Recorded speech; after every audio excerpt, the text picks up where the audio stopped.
welcome to Countless Chronicles here with us on Nerdsmith.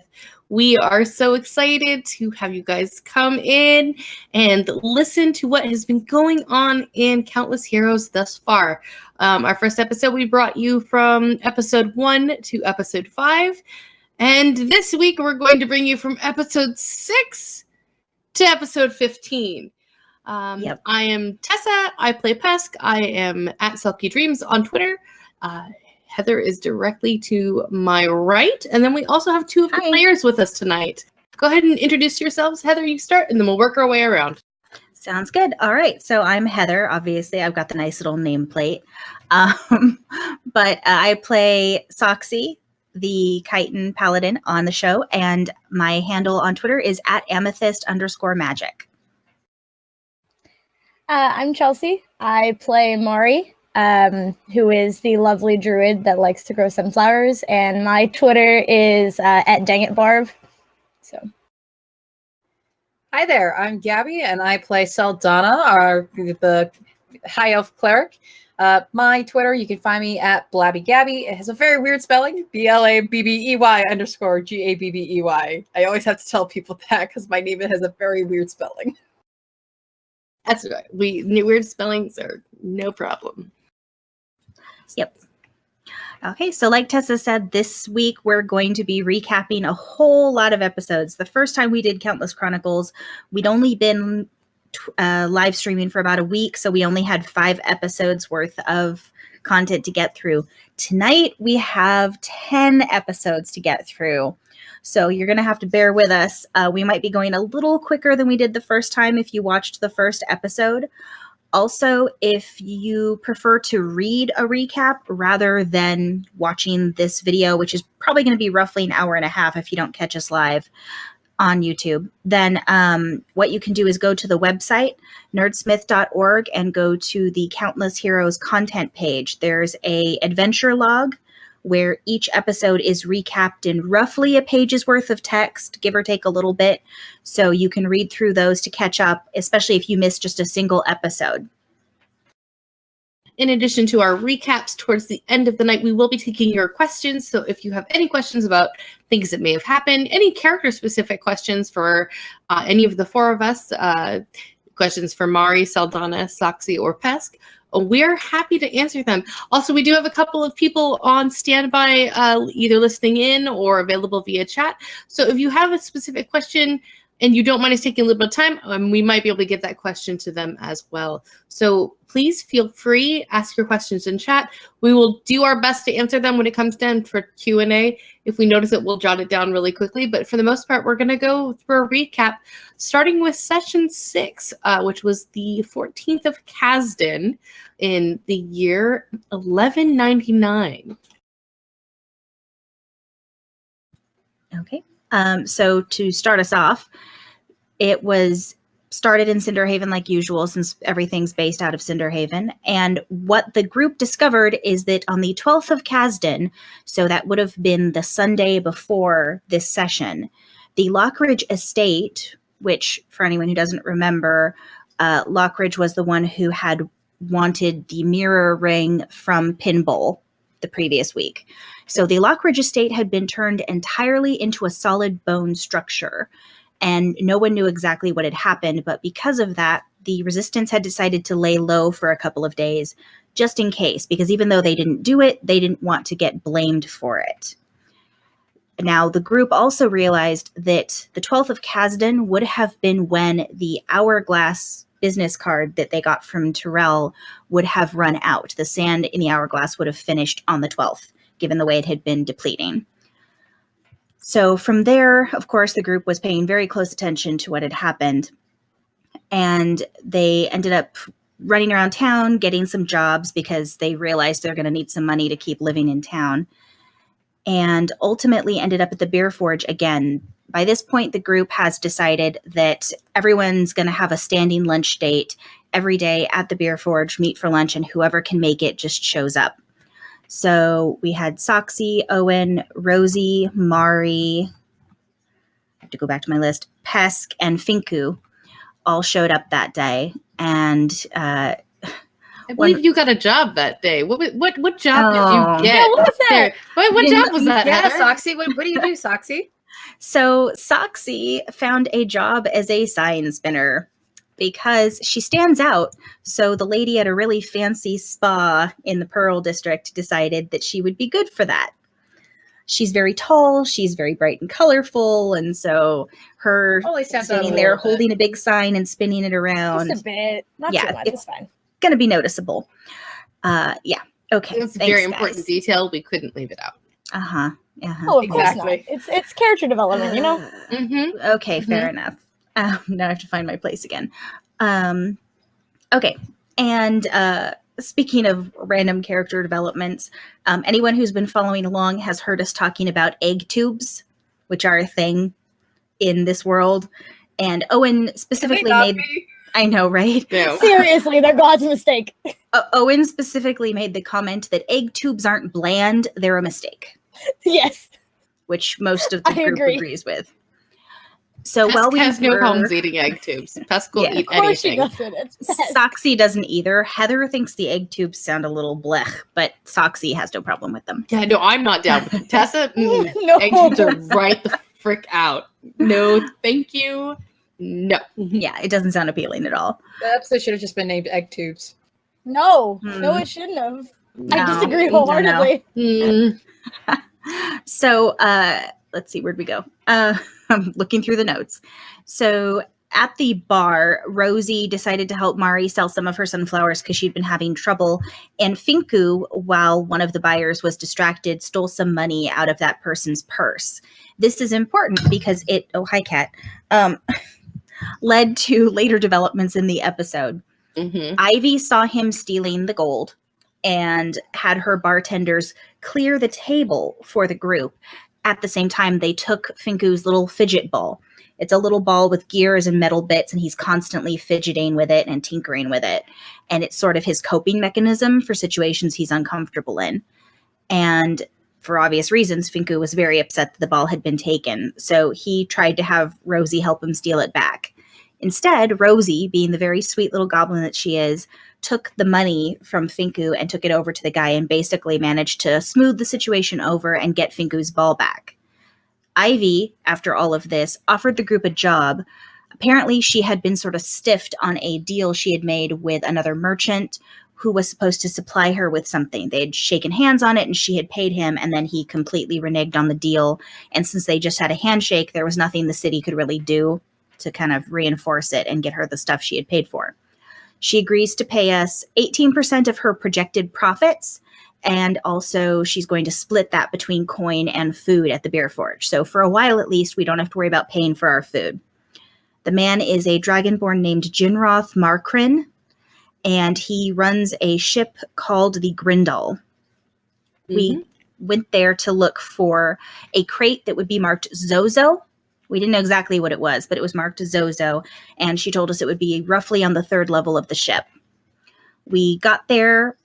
Owen managed to talk his way in, and at the same time, the rest of, well, the sneakier members of the group, so Mari in rat form, and then Rosie and Finku, were able to sneak aboard the ship, while the 3 not sneaky ones, Soxy, Pesk, and Owen, went through the front by Owen talking his way in.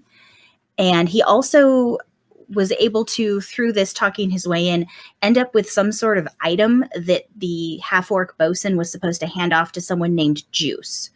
We don't know exactly what it is, but he was given a scroll, and in exchange, he gave the guy one of the sunflower oil vials he'd gotten from Mari. Didn't tell him what it was, obviously, but the orc didn't know what he was supposed to be getting, so it didn't matter.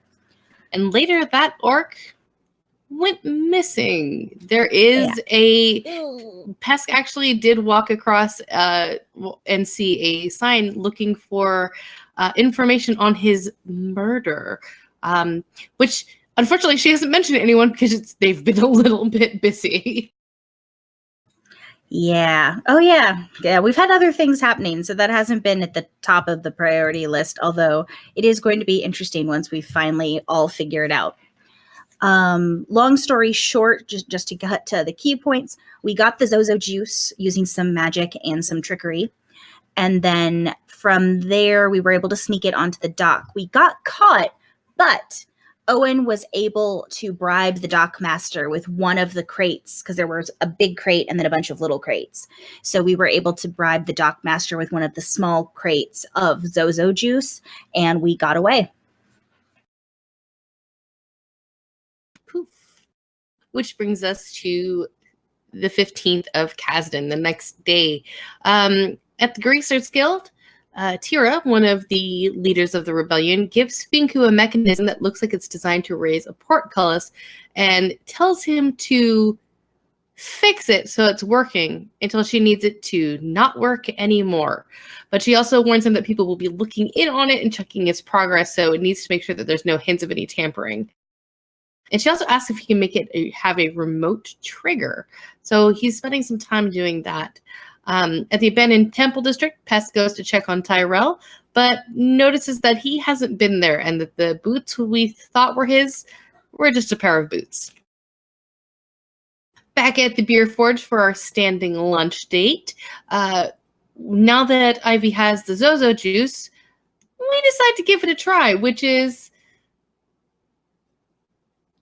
has mixed results, for lack of Maybe a mistake. That's being generous, saying that it has mixed results. Look, Pest thought it was really, really tasty, but the side effects, not so much. Yeah, it was not Yeah. good. Side Not good effects for may Pest. vary as seen by Oshin. Yes. Oh, Yeah.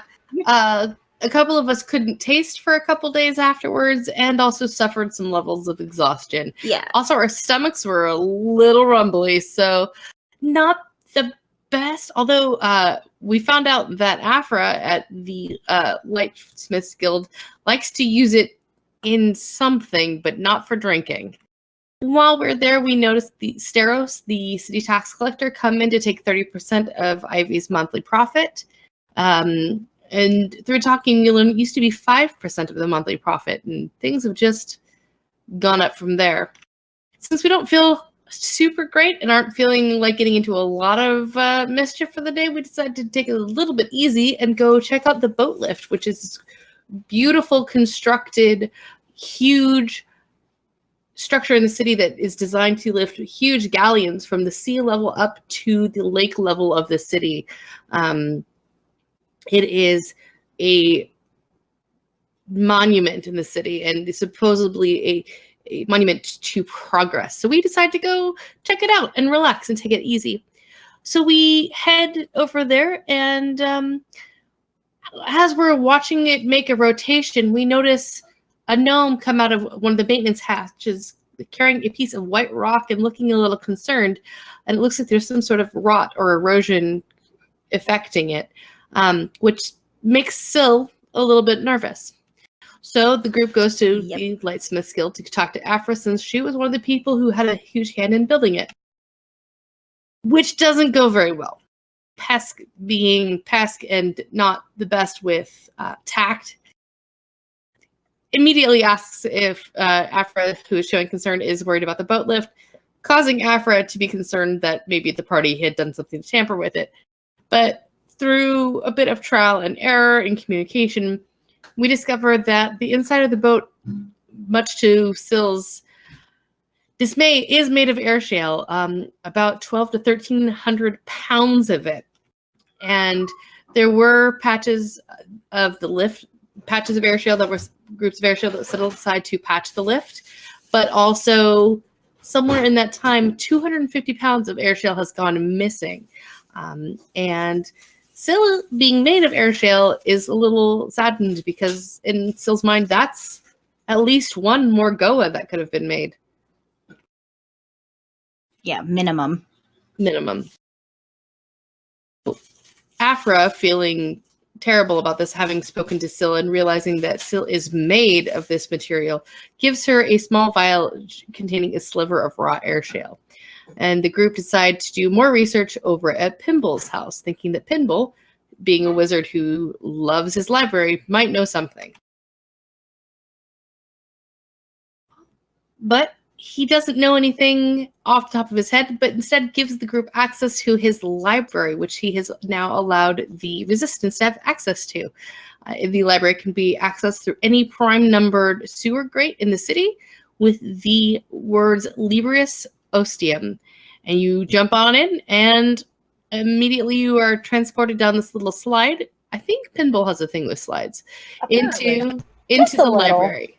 There is one exit, Yeah, and we we are might warned. just have a thing for them. Yeah, we are warned not to remove any books, not to write in any books, and if any of the above occurs, bad things will happen. Yeah, none of us is in a hurry to do that.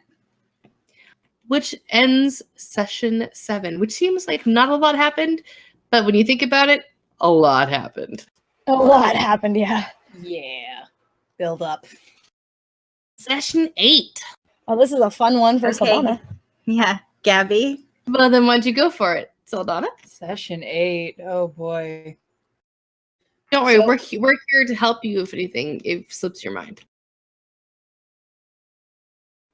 So session 8 started with the usual standing lunch date at the Beer Forge, and the group notices that the Sicily special is marked at 20 gold, which, as a reminder, was the way that Ivy marked down that it was safe to talk openly about resistance-based things. So with the group having that security, went along and began speaking openly about finding more allies, maybe perhaps in the Pearl District.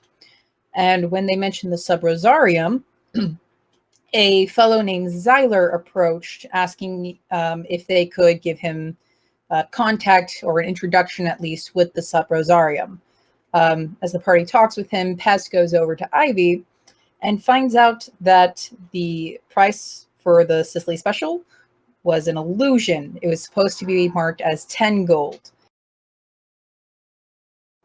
When we discover this, Saldana uses... Pardon for the screaming children, sorry. Saldana uses detect magic and realizes that Zyler had some kind of illusion or was hiding himself in some way. Zyler bolts out of the Beer Forge, and the party starts to give chase. Mari and Saldana managed to get further into the crowd. Mari turning into a cat, I believe, is what you did. Yeah. Yep. Mari turning into a cat. Saldana working her way through the crowd as best she could.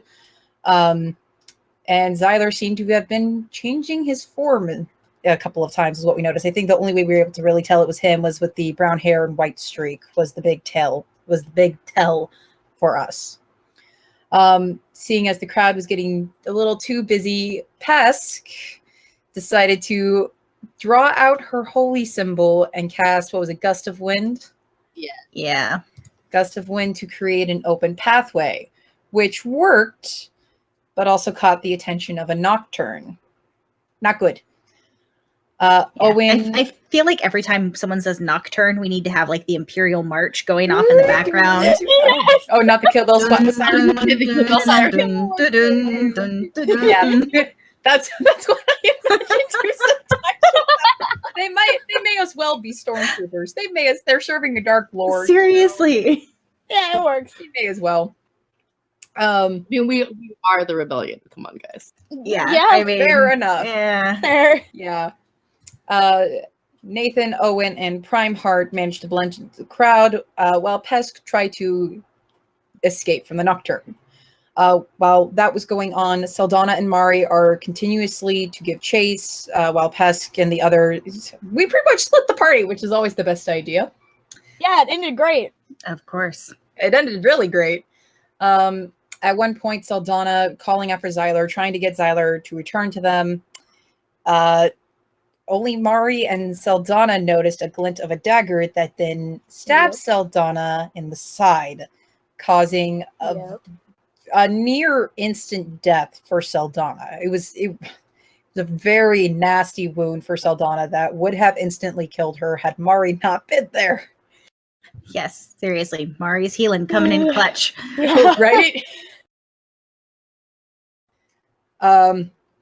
Eventually, Pesk did manage to escape the Nocturne by diving into the water.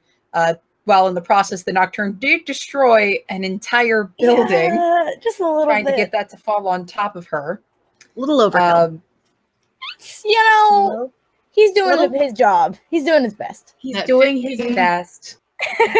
15 minutes Oh, of breath God. holding comes in real handy. So Indeed. useful. Oh my God. Especially when you have Primart's fish friends who are guiding you in the right direction. Oh, Yeah, Were they, that were was they cute. guiding me? I thought it was just snacks. Fair enough. That's fair. But in the end, Pesk does manage to elude the Nocturne as it eventually leaves. Nathan and Owen manage to catch up with Saldana and injured Saldana and Mari. After a bit, Primeheart and Pesk decide that they're going to go and find Afra because her name had been mentioned as a potential contact with the Sub-Rosarium. So they go to her to ensure that she's not injured or she's not going to be targeted or anything like that. When they approach what was it called? It was called the Divine Forge. The Divine Foundry. Divine Oh, Foundry. did we change that again? It's the Divine. It was always the Divine Foundry. I had misspoken when I said Divine Forge. Gotcha. So yeah, they make their way to the Divine Foundry to go to Afra's office, only to hear her yelling at someone saying you weren't supposed to do anything, you were just supposed to test them. They came to find out that Xyler, a changeling, was hired by Afra to test the party on whether or not they could be trusted, leaving Pesk pretty brokenhearted and betrayed. Primeheart marking Xyler as his new quarry, and Pesk to also leave to scream at leaving Pesk to pack up her things and leave the Divine Foundry and stay with Primeheart. Despite Afra wanting to speak with her, Pesk just was not having any of it. Kind of caused a strain in that relationship, definitely. For very good reason. Very good reason. And that's session 8. So I'm going to need a little bit of help because I wasn't here for this session, for session 9, but I have a lot of notes, so it's okay. So session 9 starts out with just reviewing what everyone did on their downtime and then meeting at the beer forge, like normal. So one of the first things that happens is that we set up a new symbol of it's safe to talk in the beer forge, where basically it's still the Cecily special being 20 gold, but also having a reserve sign on the table. Made by Lark. Made by Lark, misspelled. and it's a mess. Yeah, it's amazing. I didn't catch. Did he purposely misspell it to make it No, more Lark obvious? doesn't know how to or- spell it. Oh, I love it. So he spelled it with a Z. He spelled it REZERVVED. Aw. He's doing his best. He's good. Yep. He's good Goliath. Yep. And while they're sitting and while they're eating and talking and everything, Afra shows up. She ends up getting some food, joining them at their table, and Pesk leaves because there's still everything going on with Afra, and Pesk is really not happy with her. She ends up telling them that she can get everyone into the boat lift to investigate all the air shell, and Syl agrees. So they all go and they head to the boat lift. I forgot the word. Jesus Christ. So they end up getting down into it. Sorry, I'm having to read through the notes. Give me one moment. No problem. I can fill in a little bit if you'd like. Yes, go ahead. So in order to get down to the boat lift, we have to go through Bilgeport, which is down on the ocean level of the city. It's the ocean set of docks, and it is seedy as fuck. Yeah, think like Tortuga on crack. Yep, very much so. That's the best description. That's the best description to put into my brain. Tortuga on crack. Bilgeport is not great. You can see people gambling around the sides. In order to get to the boat lift, we actually do need to take a boat, but in order for us to get inside, we need the boat lift to not be moving. So Afra, checking her watch we watch as a storm rolls in, and Pesk, thinking that it is a sign from Stomir, her god, that this storm has come that she hasn't seen in months, having led her to Cinderhaven, thinking, oh, this is a sign that I'm in the right place, realizes that it's an artificial storm and her heart breaks just a little bit more. Poor But Pesk. we do all make it out to the boat lift completely drenched from the downpour to disguise our entry. So they get inside using some magic, and they actually are able to see how the air shell was used to be built. And Syl takes off her shoes and starts walking. So she ends up feeling that even though it wasn't constructed using one piece of air shell, it feels like it is.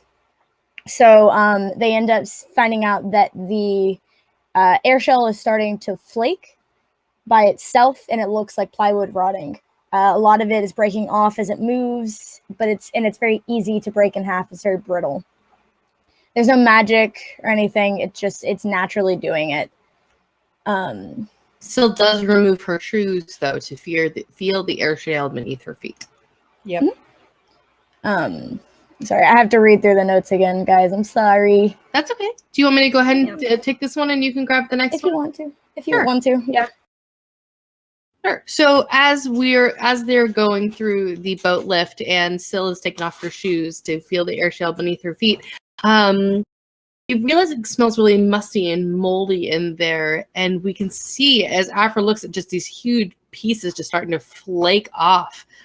And Pesk thinks, in the group thinks for a minute, and we realize that if Syl is also made of this same transmuted air shell, perhaps Syl being in here is not the best thing for her. So we quickly leave and get it's about 30 feet wide that is affected so far. And as we're going to leave, the boat lift starts turning. Which wasn't supposed to happen. Exactly. So something is going haywire. So we hurry and leave, and Syl cleans herself off the best that she can. We hop back into the boat. As we're leaving, Afra reminds the group that the boat lift can't be destroyed, can't be broken, because the entire economy of Cinder Haven is dependent on it. And if the boat lift goes out of commission for a long period of time, it will tank the entire economy. So we need to figure out a way to fix it without hurting the city. Afra gives Syl a scroll of sending so that Syl can contact her mom and figure out what's trying to go on. And Afra suggests that Pesk takes some time off from the guild, and Pesk refuses, saying that, it's not Afra's fault that she built this boat lift under Goodberry's control, because clearly Afra just thought she was helping the city. And she then we head back to the libraries to try and look up more information about this rot and this fungus. And unfortunately, since we don't really have much of a guideline to go off of, we're kind of at a dead end. But the party continues to try, and as a happy note, Oshin goes off for yet another date with Pinball, and so at least there is a semi-happy ending to that one. I still totally ship it. Pinball. Pinball for life. Pinball. Hashtag Pinball. Yes, hashtag Pinball. And that brings us to session 10. Woo, you guys have gotten through 4 sessions in 30 minutes. We're doing good. We can do it.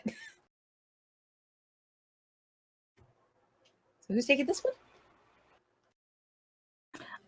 I can if you want, since We'll let I don't think. Yeah, Mari wasn't in this one either. Just we'll get to one where you're actually in it and let you recap that one. It's okay.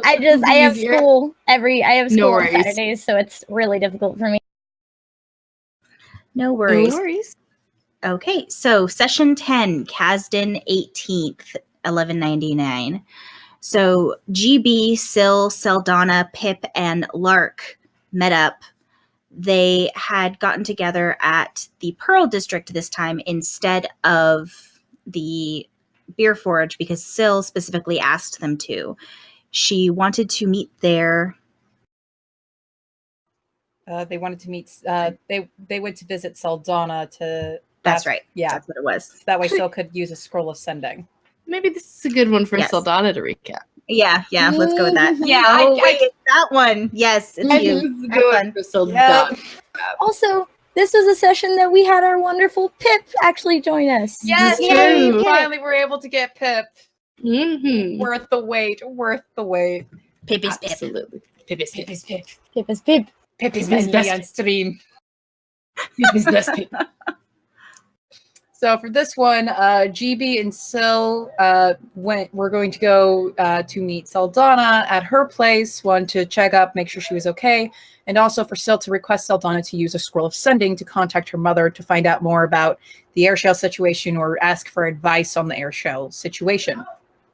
They meet up with Lark and Pip, and they head over to the Pearl District to the Erastus family estate. Hold on, I think they're still yelling neighbors. I live in a fun neighborhood.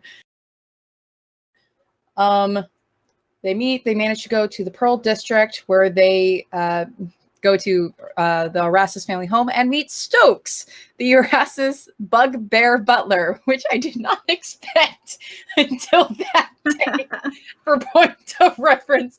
But I'm so glad Stokes exists because best butler.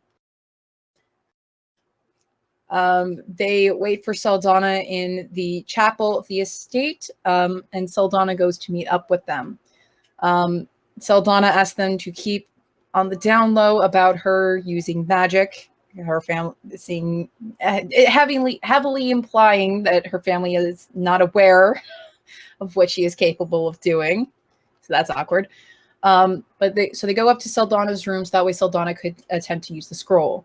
Unfortunately, she is still suffering at least one level of exhaustion because when Saldana was stabbed back then, she had suffered 3 levels of exhaustion. She's still suffering from the trauma of being stabbed, of being nearly killed, and she finds herself incapable of using the scroll. Deciding to do something else, the party decides to instead go to the Lockridge estate that was still turned to bone, in the hopes of either finding out more information about what could have happened there, find out the source.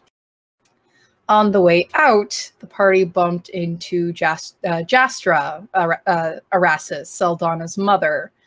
And after talking with the party for Heather does not approve. No. Nobody likes No, her. nobody likes her. Except for those who are Does. kissing up to her. Well, yeah. Fair.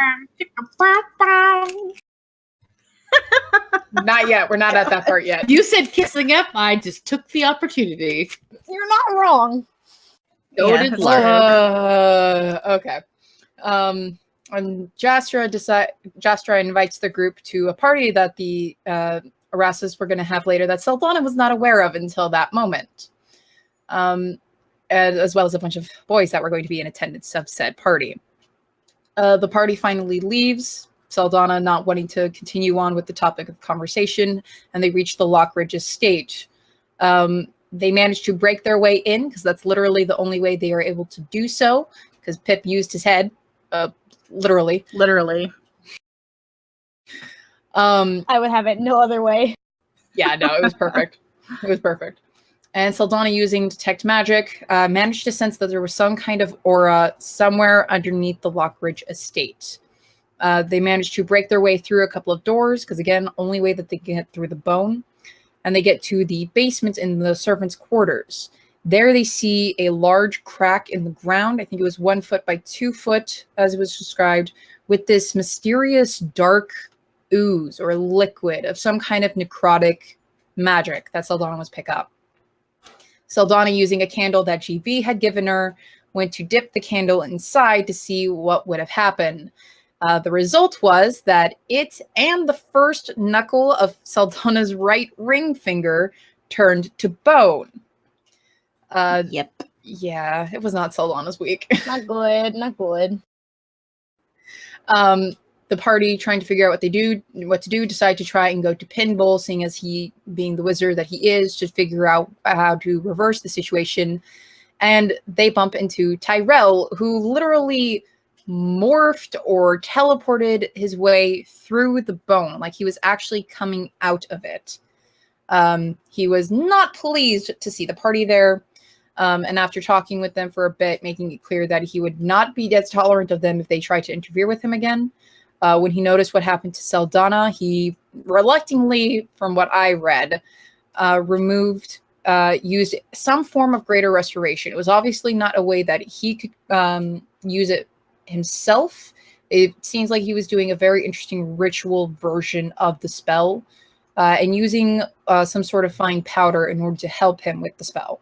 But Saldana's finger is restored. He gives that warning, like you said, and the party leaves to do a 30-second montage of shopping and preparing to go to the Erasmus home. At the, should we just mention? Yeah, we have to mention the party, don't we? Yep.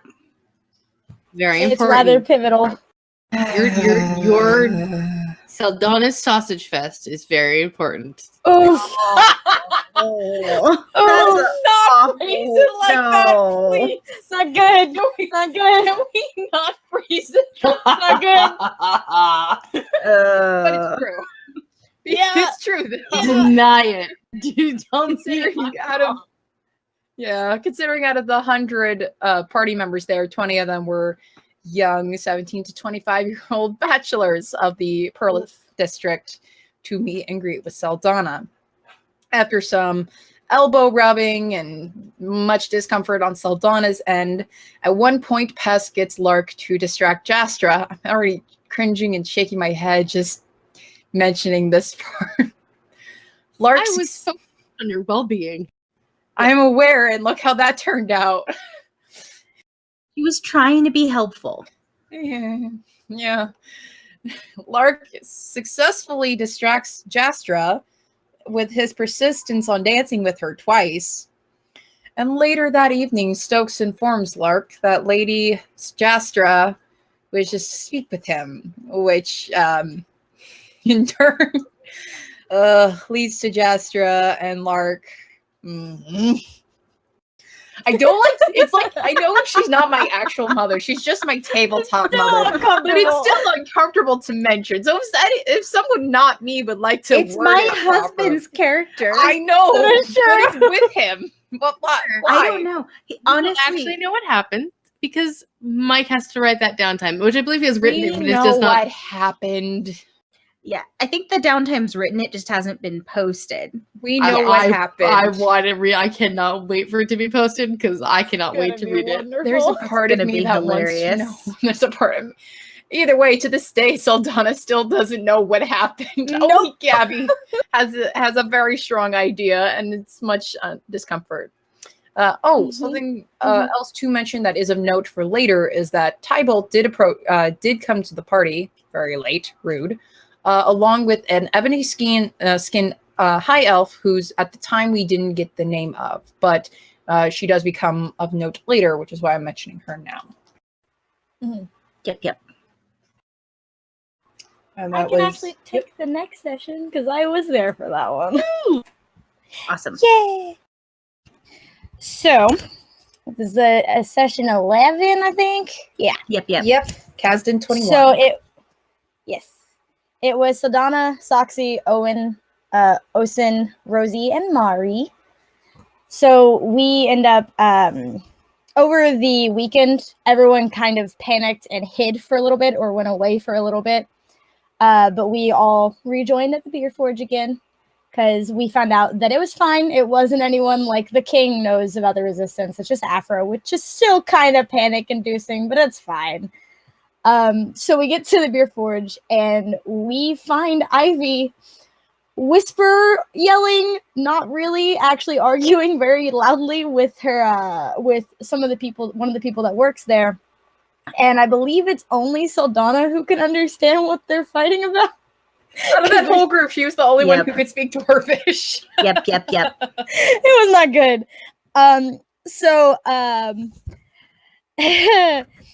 So we end up just kind of watching, and I think Owen does try to kind of stop it, but it doesn't really, or Rosie tries to stop it, but they don't really pay attention to her. They just continue arguing. And Ivy ends up knocking out the dwarf with her mother's arm and throws it into the fire. Yeah. Oh, to explain to anyone, 'cause that sounds really weird. Yeah, So, that sounds really weird. in the prequel games that we played to sort of get used to our characters and also get used to the world of Cinderhaven, one of the characters, Cicely, ran the beer forge before her daughter, and Where's the special Cicely's come arm, part of her arm was basically just made of metal. She had like a magic metal hand that she would use to make the Cicely special by heating it up and then sticking her hand into the beer. So basically her mother bitch slapped him from beyond. Yes, from the grave. She would have it no other That's way. how we phrased it. Yep. Yeah. She would have it no other way. No, she would have been so flippin' proud. So proud. Yeah, no, she would have been. That's my gal. So she ends up putting the Cecily special back onto the board so that we know that everything is okay. It's still not. Was it okay that we could talk about it then? I forget. No, I don't think so. Yeah, no, it wasn't. No, not yet. No. But Ivy does inform us that we actually got payment from our Zozo juice delivery, and we each got a gold, which Mari has to give, I believe, Pesk and Finco theirs, but she hasn't been there to give it to them yet. So we end up just hanging out, getting drinks like we normally do, talking to shit, because that's what we do. And the door swings open, and a woman, a human woman, walks in, very dirty, and she is looking for a doctor. And she ends up coming to Owen because Owen's rather well known in the slums where we assume this woman is from. And she ends up getting all of us to follow her back to a destroyed and abandoned temple, where inside we see a man who is pretty much foaming out of the mouth, twitching on the ground. So Owen ends up inspecting him, and none of the symptoms together make a lot of sense. He's never seen anything like it. So we all kind of start looking around, trying to find things, figure out what's going on, when the woman's arm or hand starts twitching as well. She's trying to avoid us, trying to not talk to us at all because she's sketchy. And also sketchy as fuck. Yeah, it's not great. We end up casting Lesser Restoration on the man, and we think it works at first, but then after a minute, he starts convulsing and ends up completely just petrifying. And his skin starts to turn into basically stone. So as we're doing that, we're looking for what could have caused it, because she gave us the hint that he might be eating something, might have eaten something, but like. Oh, I think she froze. Her internet froze. Oh no. Okay, Oh, no. So at the beer forge, when she was trying to get one of the people to help her, when she was trying to get Owen to help her, she had sort of made motions like she was eating. Yay! Kelsey, you back? Oh no! I can see you guys. I can see you Okay, guys good. the entire time. But she made motions that she was of eating. So Rosie and Mario start looking around and don't have the best of luck, but find what caused it. It was a device that ends up releasing some kind of liquid into Rosie's eye. And she ends up collapsing to the ground, having the same symptoms of foaming of the mouth, twitching. And we end up casting Lesser Restoration. She's fine. It's okay. Thank God. Because I don't think any of our characters would have been okay if Rosie got hurt. No, I don't think that would have gone well. Hashtag save Rosie. No, Hashtag save Rosie. Yes. Yes. We also find a jar and a syringe that doesn't have a point. It looks more like an eyedropper. Inside of the jar, there is a flaky green-brown, like, we don't really know at first, but Rosie kind of recognizes it. So we end up going back to the woman, trying to figure out what it is, and she starts to act. We realize she's acting very drugged, and her eye is bloodshot. So we end up putting two and two together. This is a drug. This is something that none of us have ever seen before. And the man, we tried to move him and pick him up, but the man is 2 or 3 times heavier than a human man should be. Yeah. And we had Soxy and Ocean there. Yeah. He could not lift them. Yeah, we both had to carry him. He was so heavy, one on each side. It is important to note that Rosie did recognize the substance as this flaking, rotting air shell. Yes. His hair and everything starts to break off like stone as Owen is investigating to see if maybe he can figure it out. So after Rosie recognizes the air show, we leave. We get Osun and Soxy to carry the man, and he's continuing to transform. He's continuing to become more and more stone. We end up carrying the woman on horseback, Mari's horseback, in out of the city, back to Owen's clinic. And she ends up staying there, and we find out that this isn't the first case of these drugged people coming into Owen's clinic. It's becoming a big thing. They'd seen, I think, like 3 or 4 people that day that have the same symptoms. We end up finding out that this drug is called Daydream. And the man is getting heavier as we continue talking and getting to know what's going on. So we end up leaving him at the clinic in Owen's office to make sure that no one sees him, no one bothers it. So we end up splitting the party, which again is never a good idea. I don't know why we keep doing it, but we do. Like serious. freaking clockwork for every That's game. why Every have- episode. we have the buddy system because that worked so well with Alana and Mari. So Listen, we you have the didn't buddy die. system. It worked okay. You didn't die. So Saldana, Mari, and Osun end up going to the library, and Owen, Rosie, and Soxy go to speak to Afra because she knows a little bit more about this than any of us do. So they end up. So we don't find in the library. We don't find really any more information than we already knew. That we had learned earlier. Just that you can pretty much do anything with this air shell. It's just everything that we'd kind of learned because there's only one book available. I was just going to say, you guys did research, though, also like molds and funguses and stuff, and you Yes, we figured did. out that the compound, the drug, or Mhm. whatever, as well as the flaky bits from the air shale, none of it resembled any known compound or poison. So whatever it is, we know that it's new. Mhm.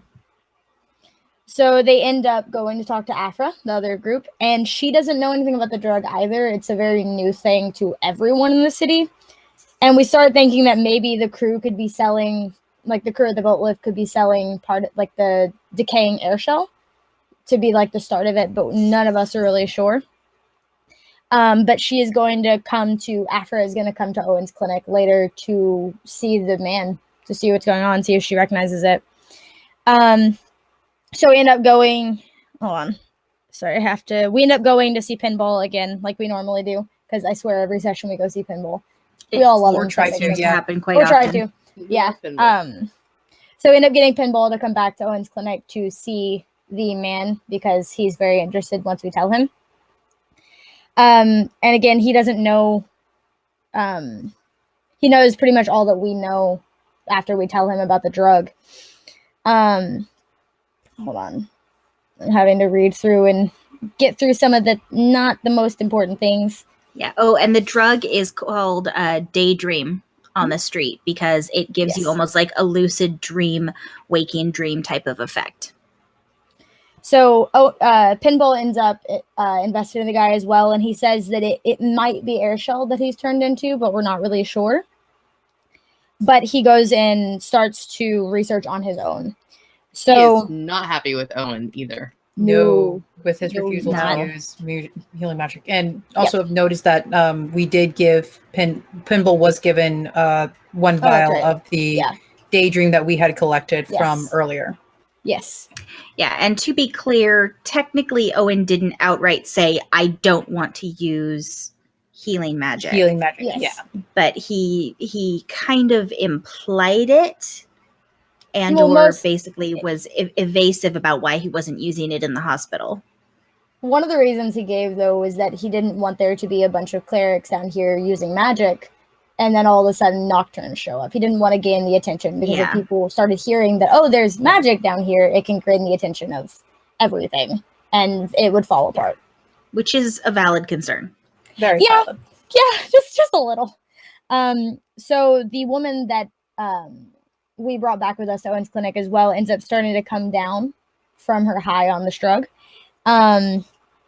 She ends up being kind of evasive with everything, but she ends up giving us her name, which was, what was her name? Indina? Is that India? Inda, thank you. I could not remember how you pronounced it. So she doesn't know anything about the drug. She just knows that the man that had been turned into stone, which we learn was, how do you say his name? I do not remember. Daneless. Daneless, thank you. Sorry, I don't remember how to pronounce names. Which is fair. Yeah. Yeah, there's a lot of names. There's a lot. She ended up telling us that the only thing that they did together was take this drug and spend some nights together. That was about all they did. She didn't really know who he was. Didn't know. Yeah. Didn't really know where he got it, how he, she didn't really know much, but she said that a lot of it, the reason she uses it's kind of that escape, that it feels very good. And she's hiding a lot of the her own problems behind like a mask of like joy and smugness and all this stuff. But we end up going back towards Owen's office, and there's a knocking and rattling from inside. And the only thing that could possibly be in there, because Owen has 3 padlocks on his door, is the man that we left. So as Owen starts to unlock the padlocks, more slamming happens. So he sends Soxy around to the other side to make sure he didn't break through the wall. And as Soxy gets there and he unlocks the last padlock, the man brings the wall down and starts to book it out of the city. So he looks like a Goa, 100%. So we end up to manage to stop him using quite a few spell slots. And we find out that if you have skin-on-skin contact, that it can start to turn any non-stone skin into Goa skin. But it fades after a while, because we learned that by Owen touching him. But it starts to fade as you pull away. And the moment that we mention the woman, he runs again. So again, we catch up with him with some very clever magic use. Ends up being a hold person that stops him that time. And we start to bring him back. And he begins to concentrate. And Soxy smacks him a few times to try to get him to stop. But he doesn't care. And ends up making himself way more than he did. And so we end up having trouble carrying him. But we end up sled dogging him back with Mari as an ox, Saldana and Osen pulling him along through the city. Saldana's not Soxy with an 8 Soxy, sorry. Not Saldana. Soxy and Osen. all 3 of us to drag that guy back. So we end up bringing him back and leaving him in Owen's wall. And Owen stays back to watch him and to fix his office. There's a lot in that session that happened. Yeah. There were a lot of big things that happened, so it was hard to skip over anything. Yeah, a little bit. That was a detail-needed episode. Yep. And I have all of the details, so it's okay. Yeah, because you're a scary note taker, I swear. Yeah, that's all right. It's important to take notes. Want me to take this next one, or? Sure. Turn is it? All right. I don't know. We lost track. We've been going all over the place. All right. The session 12, the 22nd of Kasdan. The Syl has asked everybody to meet up at the gates of the Pearl District. And so the group is there. Primeheart has been making a communal garden for folks in the abandoned temple district. And Syl arranges for Lark to meet with her employer to discuss a potential job. So everybody meets up at the gates of the Pearl District, and Syl asks them to come with her to the Lockridge estate, even though it's been turned to bone. She's concerned that Tyrell is behind the drug in the boat lift and that is affecting the city. So decides that we need to go and try and talk it out with it. I think what she said is that she was worried that he was using air shell as part of a healing as a component. I don't think she mentioned him using the drug, from what I recall. No, but she is concerned he might be behind the damage to the boat lift. Or at least involved in some way, shape, or form. Or even if he's not the one doing it, he might know something that he's not telling us. Right. Exactly. So upon arriving at the house, we noticed something written in Elvish at the door, which is thank goodness for Saldana being there, so she could tell us what it said. Oshin. That's very true. And it says, "You've been warned," which is not ominous in any way whatsoever. No, of No, course not at all. And what did you guys do next? Well, first Pesk tried to use that scroll of sending to contact Tyrell, so we weren't just barging in this house trying to find him. We were trying to be diplomatic, except for it failed. And so then we decided to go a more direct route in which an opening was made through the window, and we went in the house that way to go find him. So That works. Yep. we tried our best to find him, and Oshin, using detect magic, did discover the walls were full of necromancy energy, which, great. Which they weren't before. Yeah. They weren't sensed as such in previous detect magics. Exactly. And then written on the door to the basement is "Last Chance," which is also not ominous at all. But after trying to call out, we'd call out Tyrell's name a few more times, just trying to see if at all we can get his attention. But there's no answer. So Syl steps onto the first rung of the ladder leading to the basement, and the walls become skeletons, which was real awesome, pulling weapons out of the walls of bone themselves. And We so were we boned started in that situation. We were boned. Saldana Oh used my to turn undead to great effect. Saldana MVP for that turn undead, so we could kind of pick them off. And also Saldana MVP for noticing something rising from the basement in the middle of the fight as this green ooze makes its way out of the basement and towards the party. We kill the skeletons real fast in a panic and head out of the building, narrowly escaping the ooze, which is turning everything to bone behind it. Primeheart casts Spike Growth to try and slow it down, and it poured out of a hole in a window, turning the courtyard around it to bone as well. And just when we thought we may have made it away safely, the ooze stops, and with a horrid crunching sound, this huge skeleton wielding an axe the size of Syl steps forward to do battle with us all. Yep. That was when I started watching that night, and I come in, and half the party is like already wary, and I'm like, oh my god, what's happening? That was so stressful. Yeah. How do you think we felt? It was fine, right? You felt fine. Yeah, we were good. We were told it's fine. Everything was fine. Pip, who was late getting to the Pearl Gates, found us in battle and quickly jumped into the fray to try and protect his friends. We had the 3 barbarian, 3 cleric. It was a three barbarian, 3 cleric party. It was amazing. Oshin gets heavily wounded and heads back invisibly to Primeheart and Saldana for the most romantically erotic healing ever. And awkward, considering Saldana had a big hand on her head that she was trying to get off her head. The art of that was amazing, and I loved it. The art was amazing. Yeah, that was fantastic. Syl drops at one point, and Pesk runs up to cast Spare the Dying on her before she is healed, because Pesk was already out of spells at this point, and therefore was down to cantrips and melee damage, because that's all she could do. And they continue to fight, with Pesk taking a huge blow, the first time she's ever been hit in the entire campaign, which knocked her pretty much within a point of instant death. Yeah. But not before she did get to Shocker Lizard all over, letting all the lightning coalesce across her skin and into him.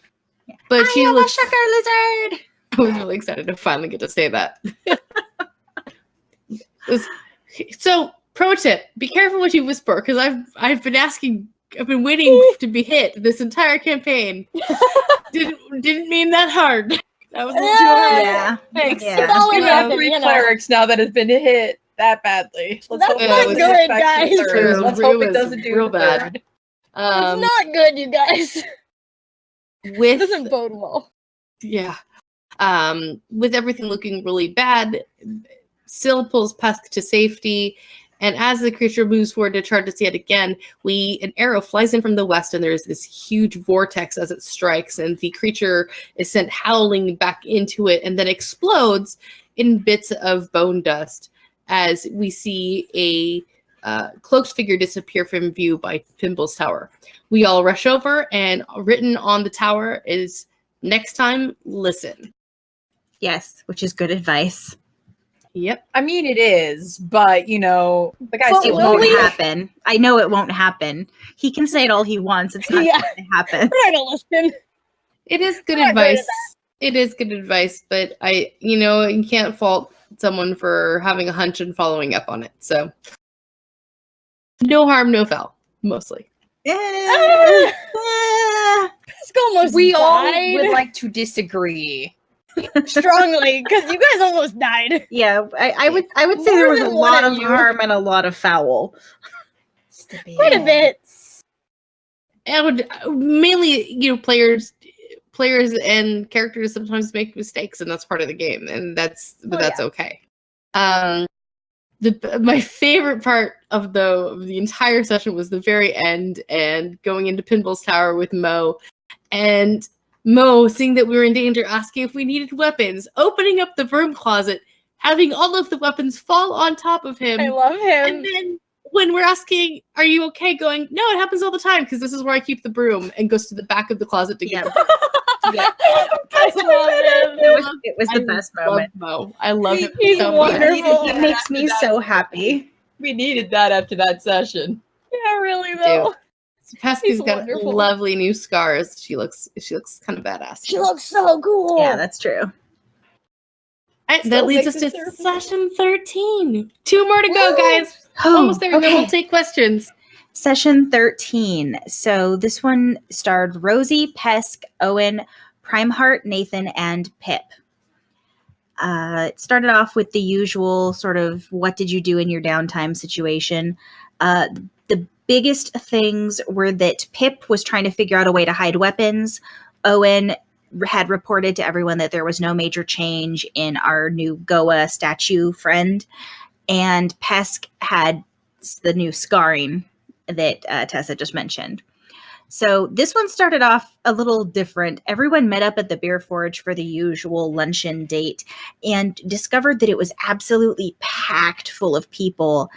And Ivy was nowhere in sight. And there was a lot of really loud, raucous singing talking about how great the king is. Which, Boo. yeah, not so much what we agree So I with. will say Logan's singing was on point. It Yes, was That wonderful. was good. But it turns out that the 17-year anniversary of the several weeks that encompass Lady Enith's death, followed by the riots, the Bloodfang riots 2 weeks later, which was immediately followed by the Leviathan coming up and destroying a bunch of the city. A lot of people who are sort of the gentlemen of town, or the people who like the king because he in some way has helped them despite the horrible things he's done, refer to this time frame that's roughly a 3-week period as the Rising and then the Purging, which, that's pleasant. Oh, I didn't realize that's what it was Yeah. called. Yeah. Oh, that's Yeah. disgusting. Right? They were Yeah. terrible. Yeah. Oh. So the party tries to stick it out. They try to stay because they love the Beer Forge, but eventually they can't deal with it and they decide to leave. And there's almost a couple fights because of everything that's happening. So they decide to go to the tea garden instead. Rosie almost bites off some ears and Yeah. some noses. Yeah. It's And- important to mention every bar in town is like this. Yeah. There's no bar that is without these people. Yeah, it wasn't just the Beer Forge. It was literally everywhere. It was And the group packed. also did find out that that's why Ivy's gone, because even though there's not necessarily direct proof, it's pretty much assumed by most of the people in the area that Hobbs and Cicely, Ivy's parents, who were also vocally anti-King Goodsbury, King Bloodfang, Vampire King, whatever you want to call him, didn't like him. They were killed in very mysterious circumstances that are suspect as being related back to the king. So for obvious reasons, she's not a fan, and we can't really blame her for wanting to take a couple weeks off. Yeah, girl deserves a vacation. Fair. Yeah. She needs it.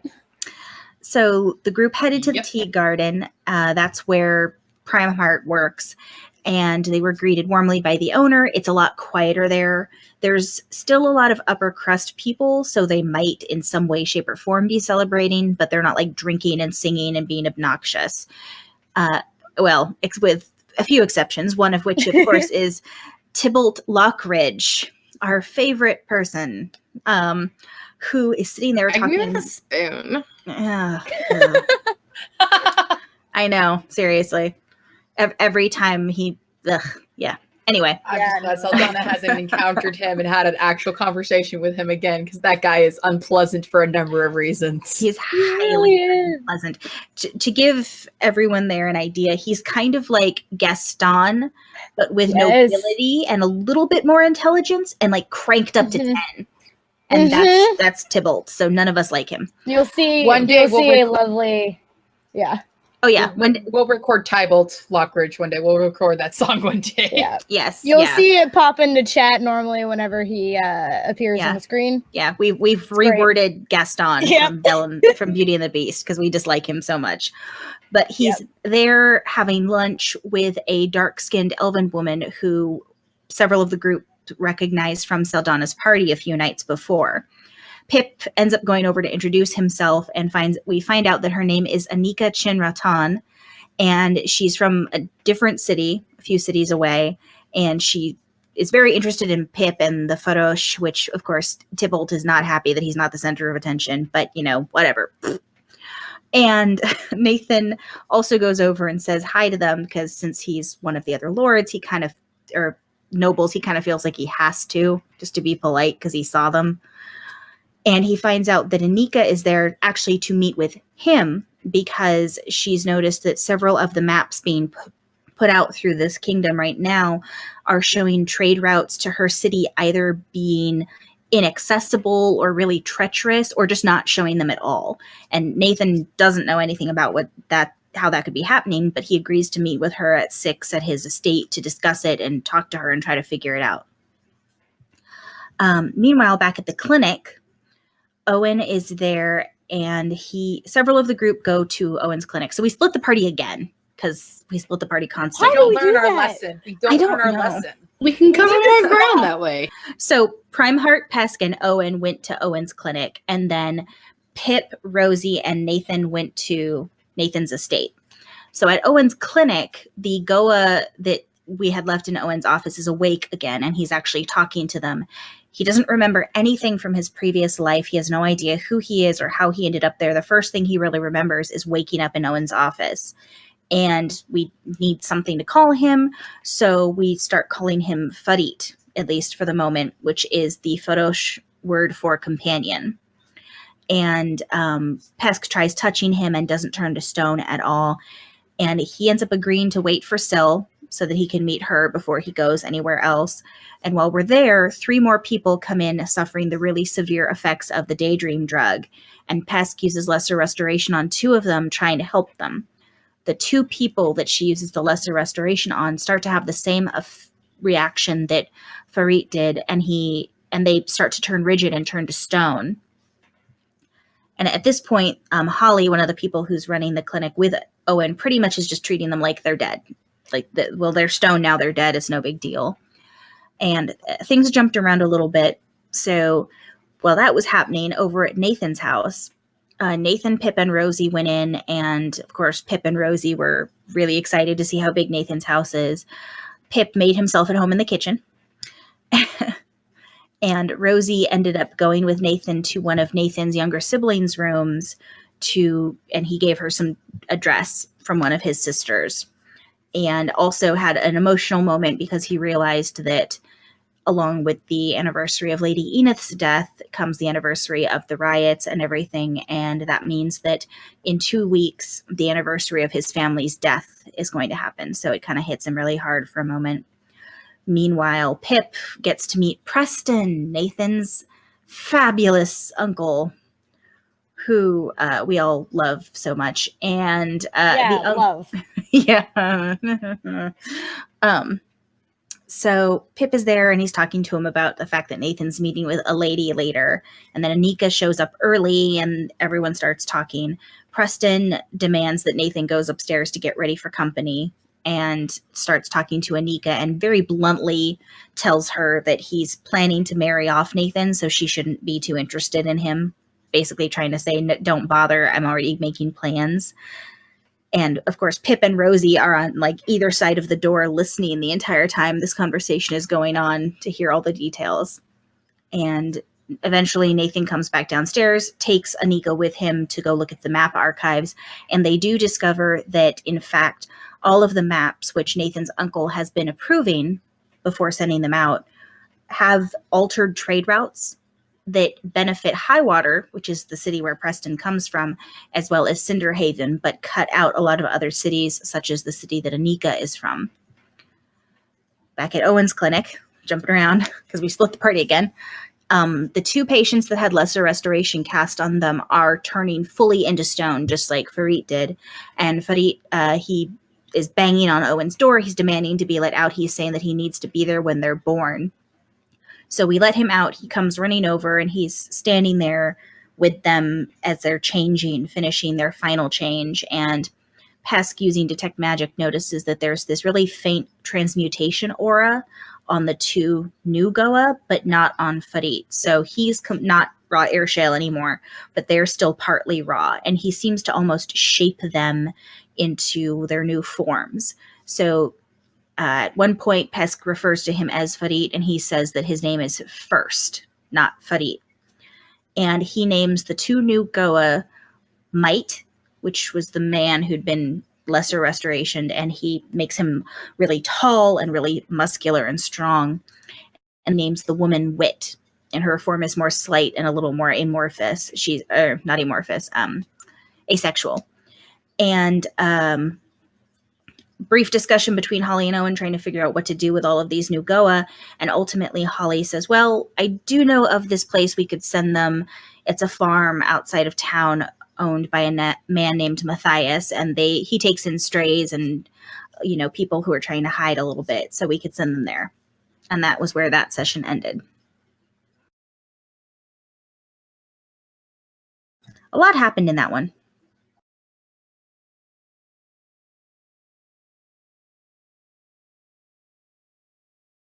Sorry, I'm dying.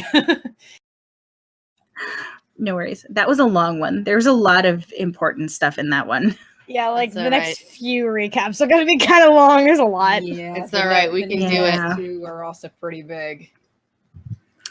Okay. None of us were in this next one, session Nope, 14. So we should probably all help each other out with this one. Work with this one, since I don't think I only know I was able to watch the last half of this. So, but we can do this to together. catch this one. We got this. I can watch Okay. this one too, so it's all good. That's good. So, do you want me to go, since I watched it? Do you want me to do this one, or Sure. Go ahead. At least start. want to. We'll jump in. Yeah, we can do this one intermittently. so? I'm gonna kind of skip over the intro and get right to the meat of it. Knowing that these new Goa have been taken to a farm outside of town, the party wanted to go and see them now that Syl was able to finally join them.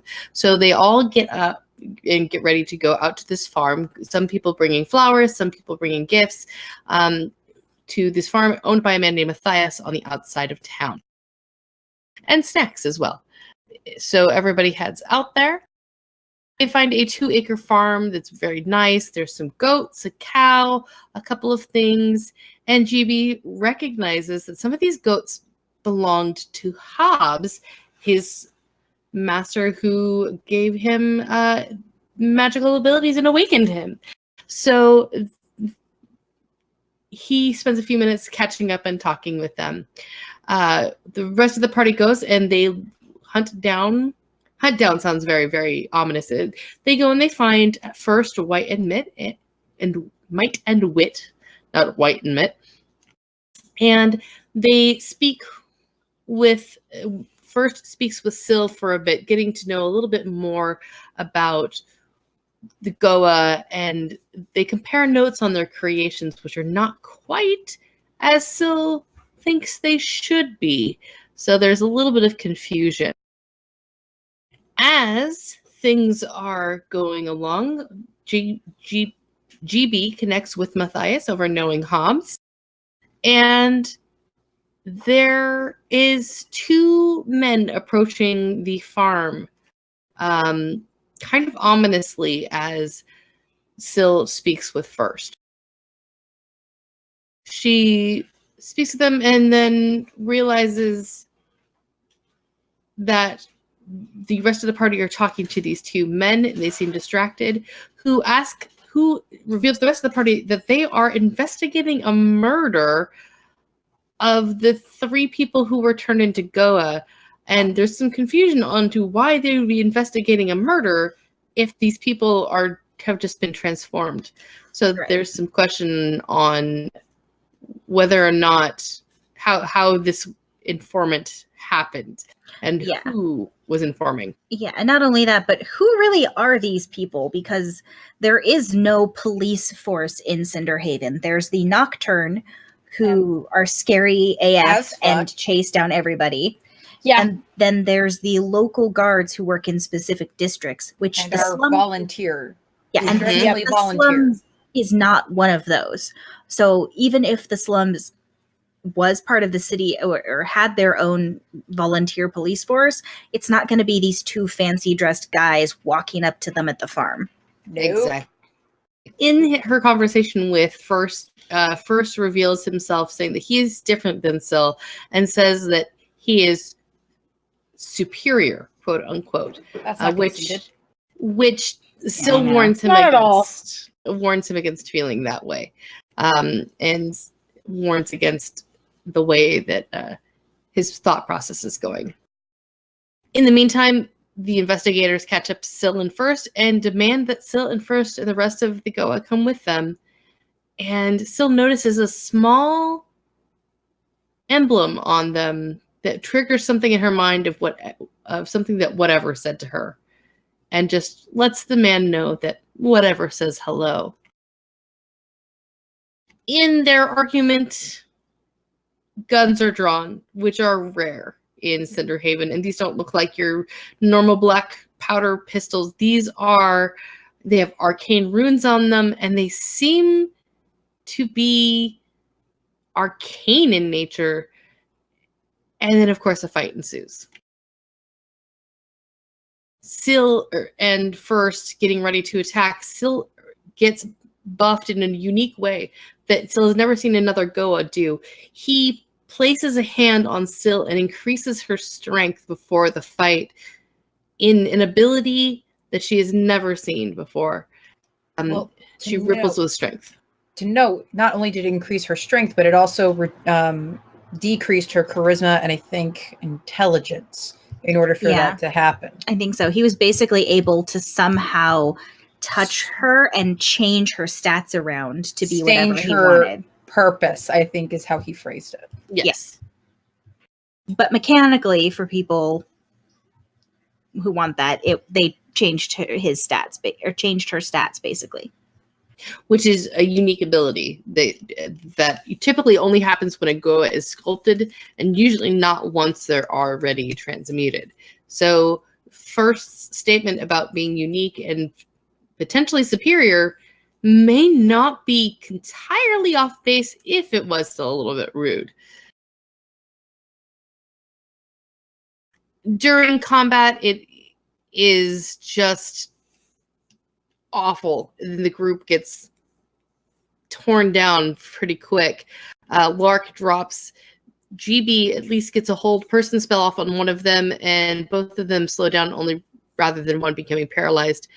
And at some point, the other Goa run off during the fight for a ways away, and then the investigators disappear. They teleport away by shooting the ground. And when Lark tried to heal Nathan refused to take his hand to be healed. We're not entirely sure why. That was stated as a character thing on Nathan's part of not liking to be touched. Oh yeah, I remember that. Unfortunately, most healing magic only works by touch with the exception of the healing word. So that does kind of stink. Once the investigators teleport away, the other Goa come back. the other Goa come back and first corrects Syl's stats, shaping her back to who she was, even though it seems to take a lot out of him to do so. GB and Syl give wit and might. I don't know why he wanted to reverse those names. The last 2 bouquets, and Lark improvises a vase out of an old milk glass. Wit and might seem very receptive to the request of friendship, and first agrees to come back to the city to one of the Phoenix Dawn's safe house, so more can be talked about and discovered before they disappear. Right before they leave and they go to say goodbye to Matthias whispers into GB's ear, "You really are a wicked good boy." And GB promises to visit often. Which killed all of us. Yep. Yeah. We're all dead. All of us. Because that was Dead. Hop's thing to GB. It's just Yeah. He's a wicked good boy. Oh, I miss So Hobbs. it made us so sad. Heartstrings. Which brings us to session 15, last one, guys, and then we will take questions. You forgot to add that at the end of that day, Syl's That's feet right. began to feel itchy. Oh, Right. yeah. That's true. A Which new is something sensation. she's never had before. Itchy feet.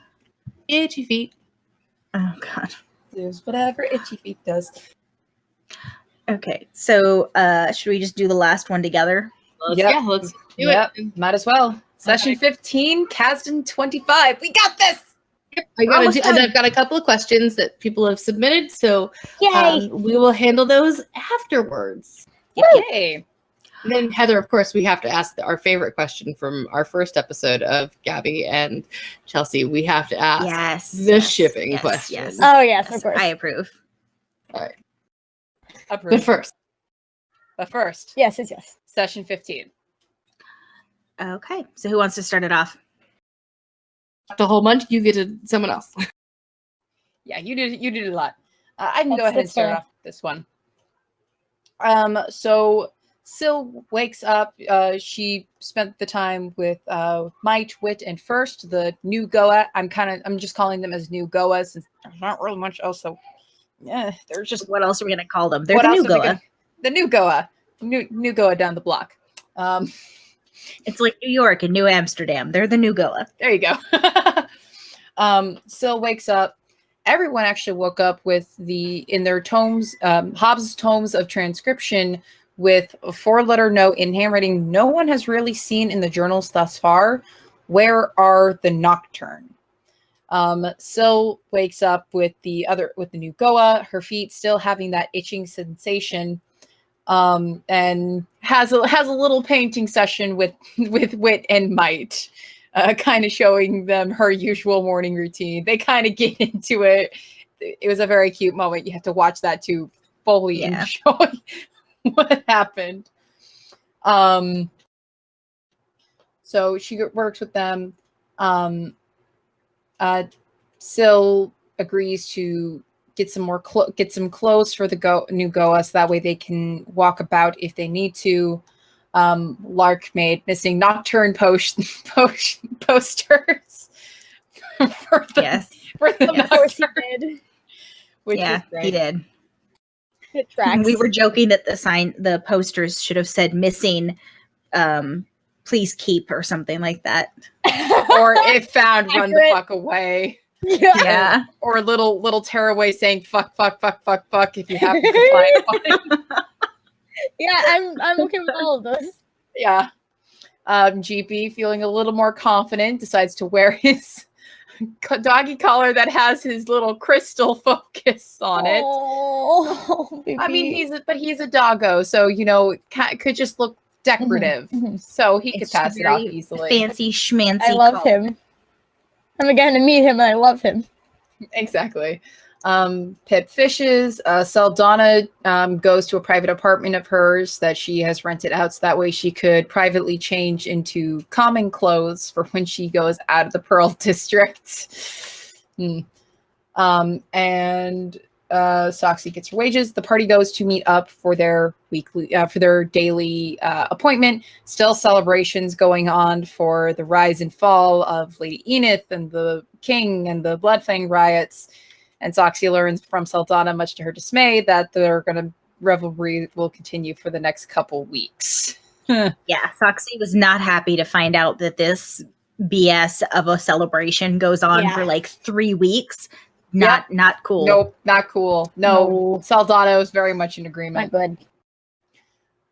The party goes ahead and agrees to go and clothes shop for the Goa, getting them proper shirts of a color that they wanted, gloves, boots, cloaks, anything that they needed to help disguise themselves as Goa, considering that there are also some nasty rumors going around. Might as well hide them best that they can.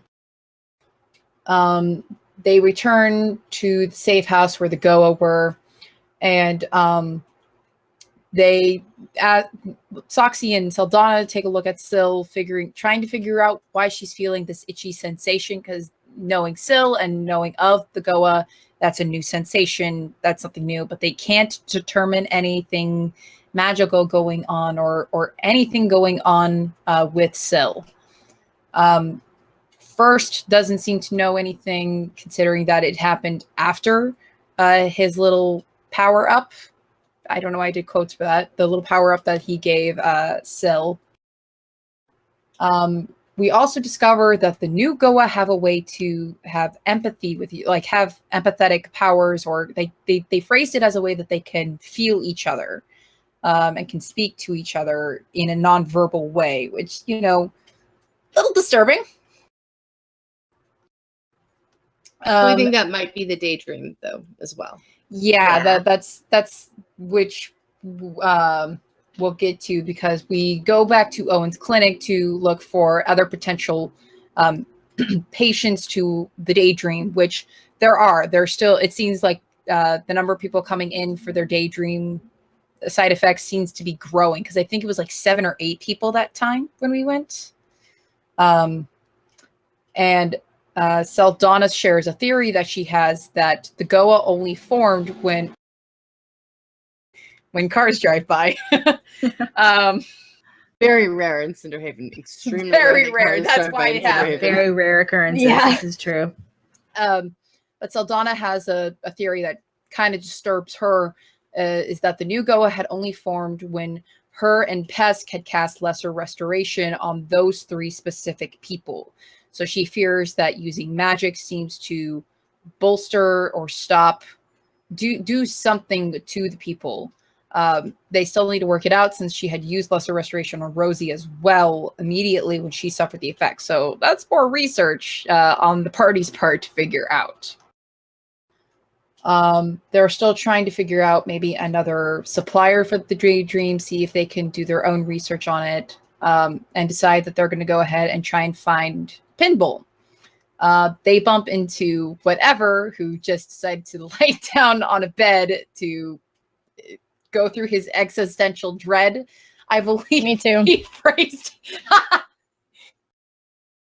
Yeah. I love whatever. I love him too. He's hilarious. Yeah. Great. He's that emo kid that you just want to hug. Like you want to just hug, but it's not really going to do much to bolster his mood, because then he's going to say something about how the warmth just fades away. Like his enjoyment of life. And he talked about how he's been like this since he was 4, when he learned about the existential dread of the universe. So we're all just picturing like this little kid with a cookie in his hand, like, his sweetness always ends, and like flipping his hair out of his face. My That's happiness Exactly how it was. crumbles lost in a sea of milk and despair. Oh my god. That's gold, Tessa. That's gold. And clip. Yes. And that's it. Okay. So let's take over laughing too much. Anyway, he whatever in his amazing self also gives us a riddle in the form of a new poem.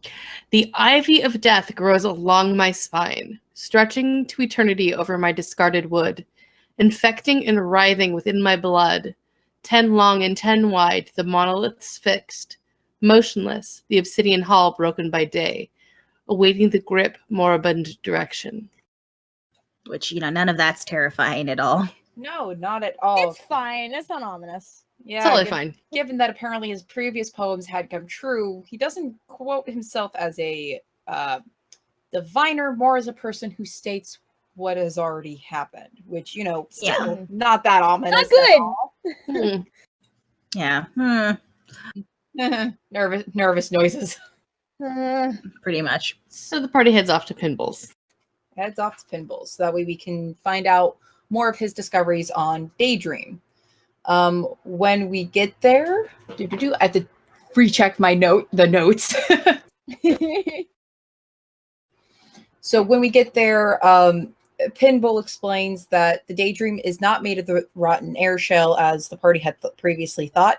It seems that the air shell is used to make it more potent, which is the theory, and kind of enhances them and also makes the side effects worse, which is why we think that those 3 victims might have been users of air shell Daydream, which is why things happened the way that they did. Yeah, and as important side note is that all of the samples Pinball acquired from other sources around town, none of those had the air shell in them, only the sample we gave him. So it seems that it's probably a very fixed area. We're not sure where, because so far we've only found it in the slums. So that could be a potential. Oh, shit. Oh, you have a theory? We can discuss that theory after. Now. We can talk about that theory after the recap. Yeah, seriously. I'm intrigued now. That was a moment of realization. That's not good. Yikes. We also. I'm writing it down. Write it down. Yeah, write that down. I want to hear that shit. Same as you. Definitely. Yep. We share the theory about the lesser restoration affecting and creating the new Goa. We also share about this empathy that they seem to have, just the things that weirded us out about the new Goa. And Pinball realizes Pinball has his theory that the Daydream is when one of his thoughts was that when it transformed, that's what gave them the effects that normal Goa have, which is when they can communicate or sense each other through sleeping dreams. So he thinks that has been enhanced with these new Goa, given the drug and their transformation. He also gives an interesting, I don't know if interesting is used to describe this theory, but it definitely was intriguing, is that there seems to be an interesting connection with the use of magic with the air with the drug, as well as Owen's refusal to use healing magic in his clinic with the other patients that are suffering from the Daydream. What was that connection? I don't think he said a connection, but he says that there was definitely something. Basically implied that Owen might be behind it all because of his refusal to use magic. Which the party isn't too keen on, and Pimble even said, "You may not like what I have to say," which we don't. He basically said that his concern was that the fact that magic might be a catalyst for the change from person to Goa with the air shale tampered drug might mean that it's someone who's trying to discourage the use of magical healing. And the only healer he'd ever met that he said he felt at least was completely anti-healing magic was Owen. The party obviously doesn't love this idea, and also Owen has not had any objections when several of the party members have used healing magic. So we're not sure if maybe there was just a miscommunication between him and Pinball or what happened there. That's something to ask Owen. Yeah, something to ask Owen. They then split their ways with Pinball, who says that he's going nocturne hunting, trying to figure out why they haven't been seen for the last couple of nights, which, he could do that all on his own. But over traveling, trying to figure out what to do next, the party starts to mull over whatever's poem. And I believe it was GB and Syl who came to the idea to go somewhere in the abandoned temple district to the abandoned temple of Golfimb, who is one of our homebrew gods of plague and disease. So the party heads over there. When we're there, we discover that there seems to be horses there who either were or currently were connected to a cart. I can't remember at the time. I think they were attached to the cart. Okay. And that there seemed to be that there was someone there. GB recognized from the horses themselves the scent of the arcane weapons from the day prior, from the policemen, whatever the fuck they want to call themselves. The party, instead of confronting them, decided to go down a flight of stairs. Pip noticed a kind of clotted over, dusted over door with a window, kind of peeked through the window, saw that there were some people there as well as some statues with his back turned. When he poked his head through, came to realize they weren't statues. They were nocturne, standing in 10 by 10 cubes, completely standstill, not moving. And it was about 100, I believe, nocturne that were in that area. Yep. A 10 by 10. A 10 by 10 grid of nocturne, which, oh shit. Yeah. With the uniformed individuals that we had seen. And the party managed to safely GTFO and get away from that area. And that's where that session ended. With that massive cliffhanger that has all of us worried, I believe. That's where we are. Yeah, that's where we are at. I'm not even wearing like a collar, and I'm like, yeah, safe. Yeah, we're all a little concerned. A lot concerned. A little? Yeah, a lot concerned. We are going to open it up to some questions. I've been taking notes of some that have come in. I see a couple in chat. Did you want my theory now or later? Let's talk about that theory now. While I want that now. I want to hear it. So we just reviewed where we originally found First and his lady friend, right? In an abandoned temple. Oh, Not the slums. They were in the temple district. We took them to the slums because that's where Owen's clinic is. Mm-hmm. Oh, shit. Probably going to need a little bit more elaboration for me, Tessa. Where are you getting with that? So if only certain bits of the drug contain air shale, and they're getting that in the temple district rather than the slums, we can track down anyone who's purchased Daydream from the temple district, where the people are that we're trying to A, hide the nocturnes, and B, hunt down the new Goa. It's all connected to the abandoned temple district. Oh, fuck. Oh, yeah, shit. It all goes back That's there. bad. Yeah, it just clicked. I'm like, oh no, it's all of That's the temple not district. good. I don't like that. Fucking Logan.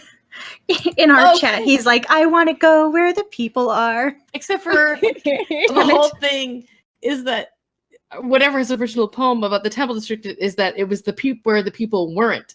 So that makes even more sense as to why that would be the perfect location to store this drug that is new, but with an added bonus of the air shale. I think they're trying to make more. I think they're trying to make more nocturne. It would not surprise me. One thing, which I think we may have mentioned in a previous recap, either the last one or this one, but we went through so many today, I can't remember. One thing that is suspected is that the nocturne might be at least partly made of air shale. And that's why some of it went missing when Afra mentioned that some of the stored stuff had gone missing after they had used it to make the boat lift. Yep. Shite. I don't like this. Also, I don't either. Maybe this is just me. When everyone else pictures the nocturne, does anyone else picture the giant red and black metal creatures from Neverending Story 2 that chased after her? I'd never seen. I don't even have. I didn't just even think about that. I just picture. Does anyone else picture that? Because that's 100% what I picture. I kind of picture like these, because they're huge. They're have they been established? Like how tall they are? They're like 7-8 feet tall. Yeah, that's how tall those things were. I kind of imagine them with like these like big massive torsos that you think would not be available, like if it were armor would not really work. Wow. And I don't like that. But Yeah, Logan just. sorry. Yeah, that's what I picture every time he talks about Nocturne. no, I'm picturing those. Don't picture that at all. I don't picture anything quite Kind as of. scary as that. I picture kind of something do. completely different. Well, now that's going to be stuck in my head, but I pictured them as being like have almost robotic in a sense. Like I don't imagine them having any sorts of humanoid essence or anything humanoid having to do with it. I kind of see it more as big, weird metallic torsos, weird helmets that kind of look like they could be a flat brim. I don't know. I have a weird visual of them. I probably will try and do a really lame sketch of them and tweet out what my headcanon is of the Nocturne. Yeah, I can't think help of it. them as the Gartham from the Dark Crystal. That's like my brain is just instantly in the bulky bodies. That's exactly where my brain went the first time. I'm like, they're fucking Gartham everywhere. Oh, God. That's much less scary. I don't know. I was pretty terrified of them when I was a kid. Okay, but I mean, look at the picture though from the Neverending Story 2 creatures. I can't remember what they're called, but they look like some sort of awful cross between like a beetle and a leech and something with spiky feet. They're horrifying. Yeah, no, I don't see them. I definitely see them being more of the bulk. Like they can definitely, they look intimidating, but they don't look like I don't know how to phrase it. But in my head, they definitely look intimidating, but there are parts of it that make them try to look like normal guards, just on steroids. Yeah. Like on armor steroids. I'm not gonna lie. I can see that too.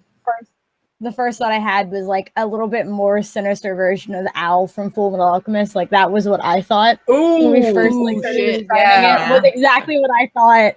I like Barry the Butcher, maybe something like that. Except with the skull helmet. Yeah, no. Oh, I'm not. I'm terrified to find out why the Nocturne were there. There's a part of me that wants to find out, but also doesn't want to find out why they're there, who those guys are. Couldn't hear you, Heather. Oh, sorry. Can you hear me now? Yes. None of me wants to find out, but we're gonna have to. We're gonna have to. We have to because they're part of the king's like big guard. They're gonna be a big detriment if we want to take down the leech, which is what I call the king. I call the king the leech because he's a bloodsucker. All right. Well, should we go to some of these good questions here? Yeah, probably. And we'll probably have questions for each other as well. Oh, I'm sure. Let's do this first one that we have is, who is your favorite NPC so far? Ooh, that's a good question. I love Mo. I kind of have. Yeah. Mo. I kind of have two different kinds of favorites. Okay. In terms of character that like I absolutely love, like I love to love them, probably Pinball, because he's just fabulous and it's great to meet him. Yes. Pinball is amazing. A character that I love to hate, that's my favorite to hate, Jasper. Yeah. She's part like and probably a little biased considering that she's part of my backstory, but I had already imagined her not being the greatest, but Logan just amplified her like in the best way possible. Just made her so deliciously hateable, and I absolutely love characters like that I love to hate. She reminds me of. She's like she reminds me of the stepmother from Cinderella. Ooh, yeah, I can see that. Yeah, she's the evil stepmother from Cinderella, like, but she's focused in on you because you are her daughter. Yeah. Unfortunately for Saldana, they are related by blood. So yeah. So there is that. But yeah, that's my little cheat answer. I have to say my favorite NPC that we've met, that we've interacted with, has probably been Mo, because he's just adorable. Okay, I'll give you that. Mo is cute, but I love wonderful. Mo. And then in terms of my favorite to hate, That's a harder one because we have several that are really easy to hate. Oh yeah, because Yeah. Logan's really good at playing those kind of characters. Yeah, Like, he's good at good playing at a lot of villains. He's good at those. I think it's a toss up between Jastra, Preston, and Tybalt. I All Tybalt. three. Tybalt for me. also- Logan I'm did say sensing- that Cinderella's mother is exactly what Jastra is based on. Yeah. He did an I got it. excellent. He freaking nailed it. Yeah, so from what I'm reading is that the three characters that everyone universally hates are noble. Are all Yeah. noble. Those Yeah. are the They're three terrible characters everyone universally hates. But you have to keep in mind, like, other than you and Nathan, so other than Pinball. Saldana and Nathan and Pinball, a lot of, well, and I mean, even your families have had to, but the way the city is structured, the nobles have had to kiss ass to this awful king in order to maintain their position. And the ones that didn't, or that actually were good enough people they didn't want to, ended up getting in trouble or getting killed or whatever, or just losing their titles. So whatever's left over as nobility in town, generally speaking, is not the best. No. You guys are exceptions and we love you. But Mhm. Very much. overall, your status class in town kind of sucks. Why do you think Saldana joined the revolution? Yep. The revolution. You want to join a revolution? Do you hear the people sing? Singing the song. That literally started playing while we were doing the recap on my Spotify. It's perfect because it encompasses this entire Yes. like beginning part of our arc. Zach says that his Yes. favorite is Kurt Remble, not the world's It's- tallest halfling. Is That's fair. also fair. Yeah, that's fair. good. He's also a good one. He's so good. So Yeah. Jay wants to know what our favorite encounter or interaction has been so far, Ooh. either for your character or just in general. Ooh, that's a good one. I mean, for encounter, I mean, like can encounter like combat encounter or just NPC encounter. I think it's given interaction, so it's probably Either or. probably not combat. But if you have a favorite combat, go for it. Mhm.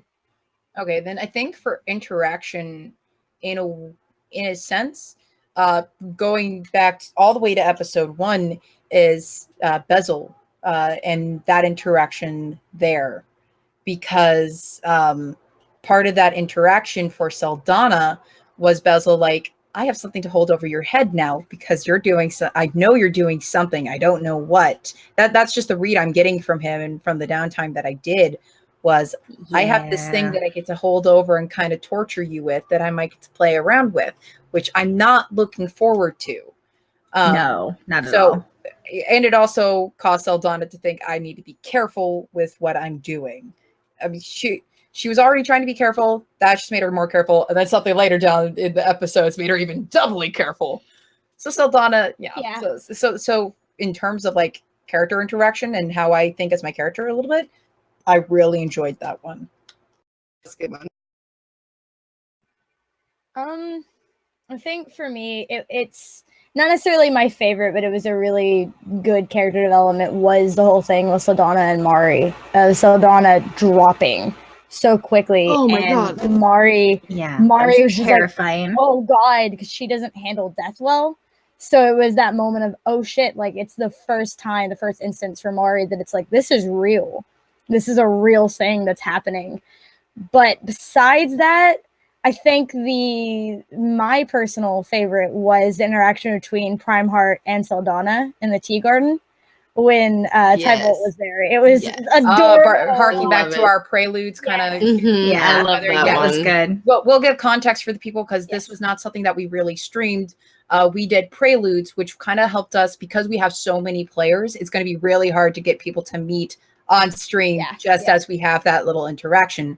So we had preludes so that way characters could have some kind of a connection, whether it be strong or just an acquaintance. I think all the characters that were there were, for that particular one, was Pesk, Mari, I think. I know Rosie was there, Lark, Primeheart, and Saldana. Saldana and Primeheart were at the tea garden. Saldana as a patron, Primeheart doing his job.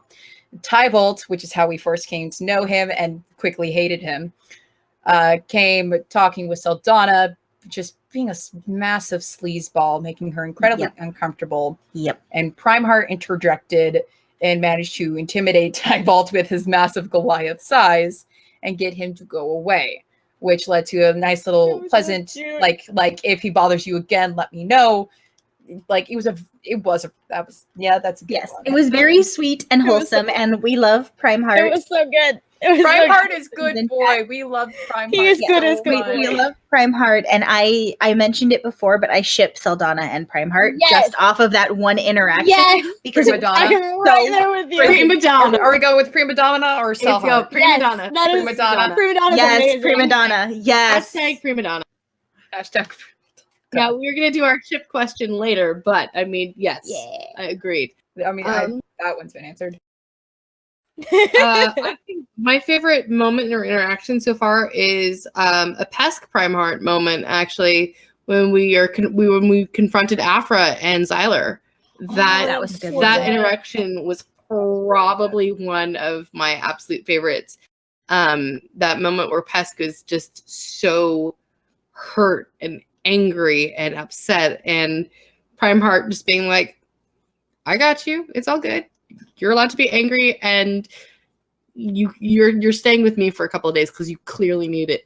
Like, just everything from "I'm sending you fish to help you swim away" to "I've got your back," and then the fucking moment of "you are now my quarry" was just It was such a good line. fantastic. Fucking Such mic a drop good line. moment. It was so Seriously. good. It was Oh so my good. God.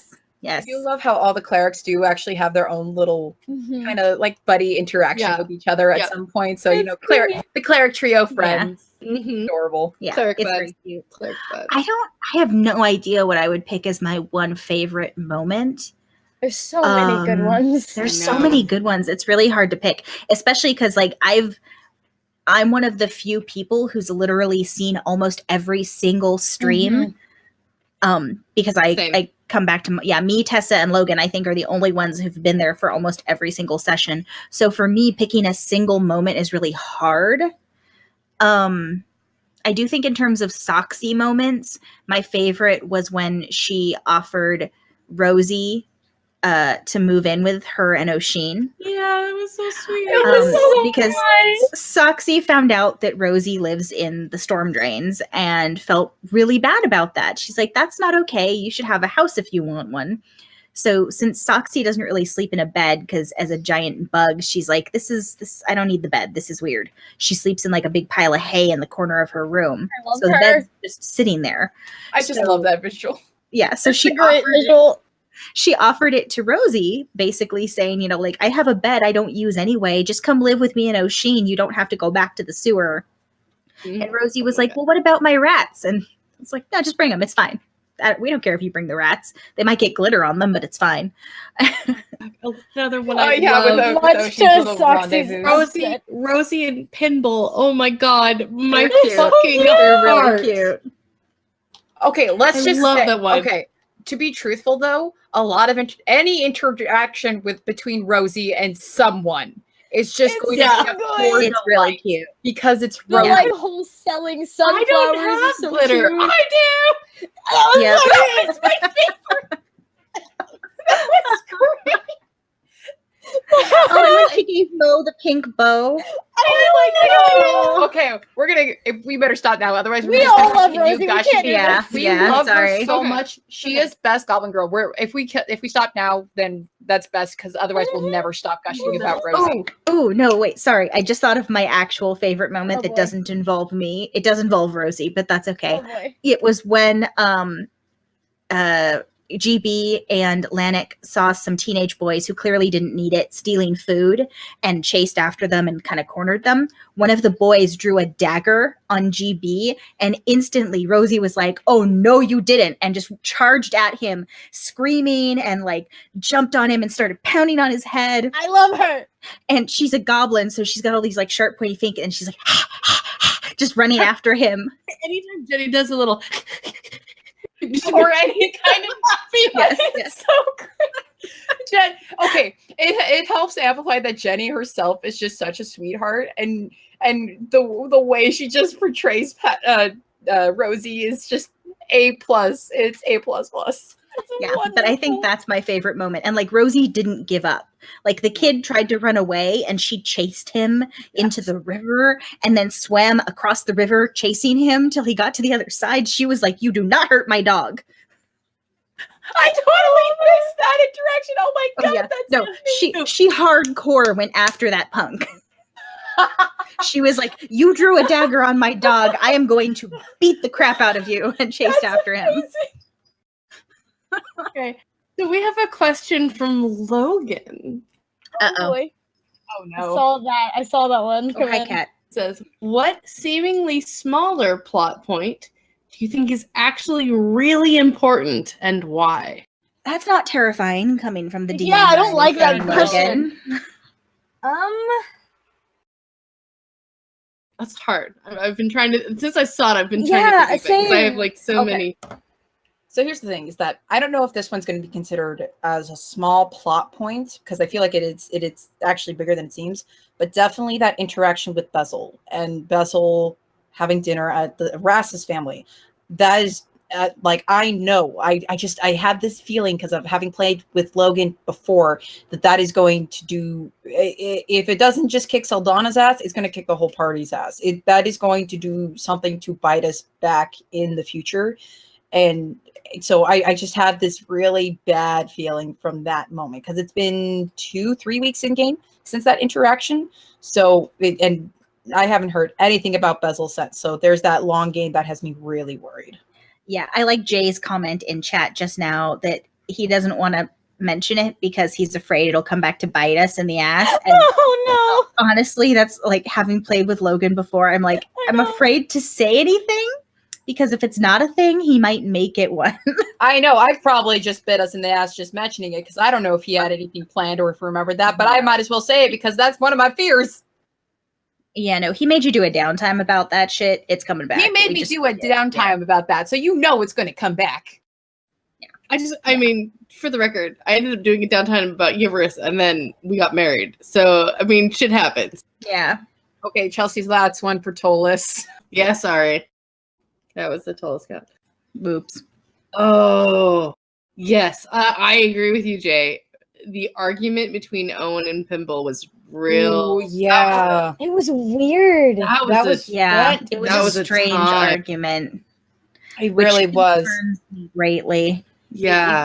I don't know if it concerns me more on the Owen side of it or on the Pinball side of it. I think Both. honestly, Both? though, yeah. I think at the time being, I'm more concerned on the Pinball side of what he might want to do about that, and just because he just seemed, I don't know, offended or maybe felt like he was accosted on the idea of using magic, him being a magic user himself. That definitely has me concerned. And then with his theory about Owen and the air, I'm just really worried. Yeah. It was, I mean, I had missed that session, so I went back and watched it, and just even the comment of like, Rosie, if we're ever in this situation again, let's choose the library next time. I was like, oh damn, that was slapping. Yeah. You don't even know it. Yeah. Oh yeah. like, shit. Yeah, he was like, yeah, no, he was Yeah. really upset. yeah. Dropped And Owen like a he- bad. Okay, sorry. Yeah. I'm gonna go back for half a second because one of my favorite interactions this entire time has been Oshin meeting Owen for this first time, and the fucking shade that was thrown was phenomenal. It was amazing. Oshin was the I forgot about that. saltiest son of a bitch. It was amazing. Please tell me what session that was so I can look for that. It's the same session where the argument happened because it was. the first time they I interacted, must have missed so that. right at the beginning, and it was just like, oh yeah, I've heard about Owen. I gotta go back. Yeah. And watch that. Yeah. I remember because it was Mari that he was talking to. Oh shit. It was so good. I was one I forgot about that. I wasn't playing that session, but like I'm pretty sure you could hear me yelling from my computer I about think it. I did actually, yeah, because I think I commented on it. One of the things that we haven't really touched on was Pinball's new house or whatever he's Yeah. building through the goblins. Really weird because it just came up and we haven't totally really forgot discussed it about at all. That was Yeah. a Yeah. while back. Well, because that was a thing in the prequels, but things change all the time, so we don't know if he's going to actually use it in this game or not. But yeah, I agree with you. That was one thing I've been wondering about. Logan just said, "Thank you for the reminder." Fuck. Oh So there's one thing that we've mentioned that Logan's now going to use. no! I'm so sorry, guys. It's okay. It was bound to happen. I do it all the Yeah. time because we'll be going over notes or something and I mention something and then he'll look at me and be like, "Oh yeah, I forgot about that. Thanks." I'm like, "Fuck. Why did I say anything?" It's happened on multiple occasions. Tessa can attest. I think honestly, what I think was a bigger plot point, and I know that this happened very recently, was the whole "you really are a wicked good boy," because my brain goes, "Oh shit, is he Hobbs in disguise? Like, what's going on? Did all those heroes actually die, or are they in hiding?" I mean, we knew that people were kind of bringing people into the rebellion, but are they still around and we're just assuming they're gone? Like, so that's Yeah. kind of. I mean, We don't actually know. I mean, if we're going I with, want it to be Hobbs so fucking bad. I really Yeah. I really do. Yeah. So again, sorry, audience members, we'll probably throw back prelude characters from when we as players were trying to get to know each other better. We did Yeah. a little mini campaign to get to know each other, play off each other, which worked really well. Yeah. Yeah, the bunch like Logan could not do it with some of the characters, but like the character I played, Uma, the Furbog, or Furbogs can live a long time, so there is that chance that we'll see Slim, maybe, probably won't happen. We'll probably never see her until we're like level 15. Uma, I miss her. Uma, who knows, and I think has been mentioned a couple of like once or twice in Yeah. game. But I mean, we could definitely see some of the characters who were longer lived, potentially, unless they were killed by Bloodfang and the riots. Who knows? Who knows what Logan's going to do with that? Hobbs and Cecily were dwarves, so I mean, Oh, they yeah. could Yeah. potentially Their OTP. lives are, They yeah. were the OTP. OTP, totally Yeah, they were OTP. great. I loved them. Yeah. Our third session of the stream, Pinball had offered Sanctuary to Saldana. Yes, That was Still really don't know what that cute. was about. that was awesome. I don't either. And also, like, he brought up something that kind of got to me as Saldana, is mentioning you're more reserved than you used to be. I'm like, Yeah.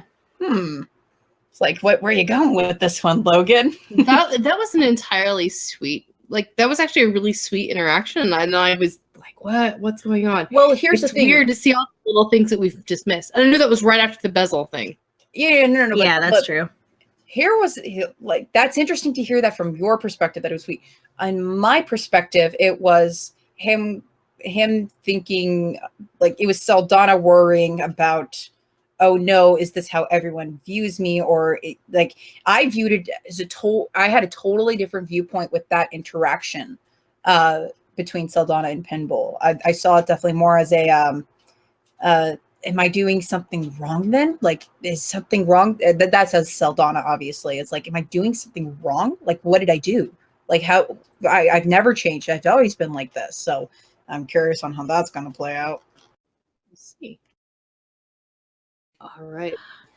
Do we have any other questions? Did we miss any? I don't think we missed any, which brings us to our final and our favorite question. At least Heather and I's favorite question. Yeah, we have fun with it. We are ridiculous.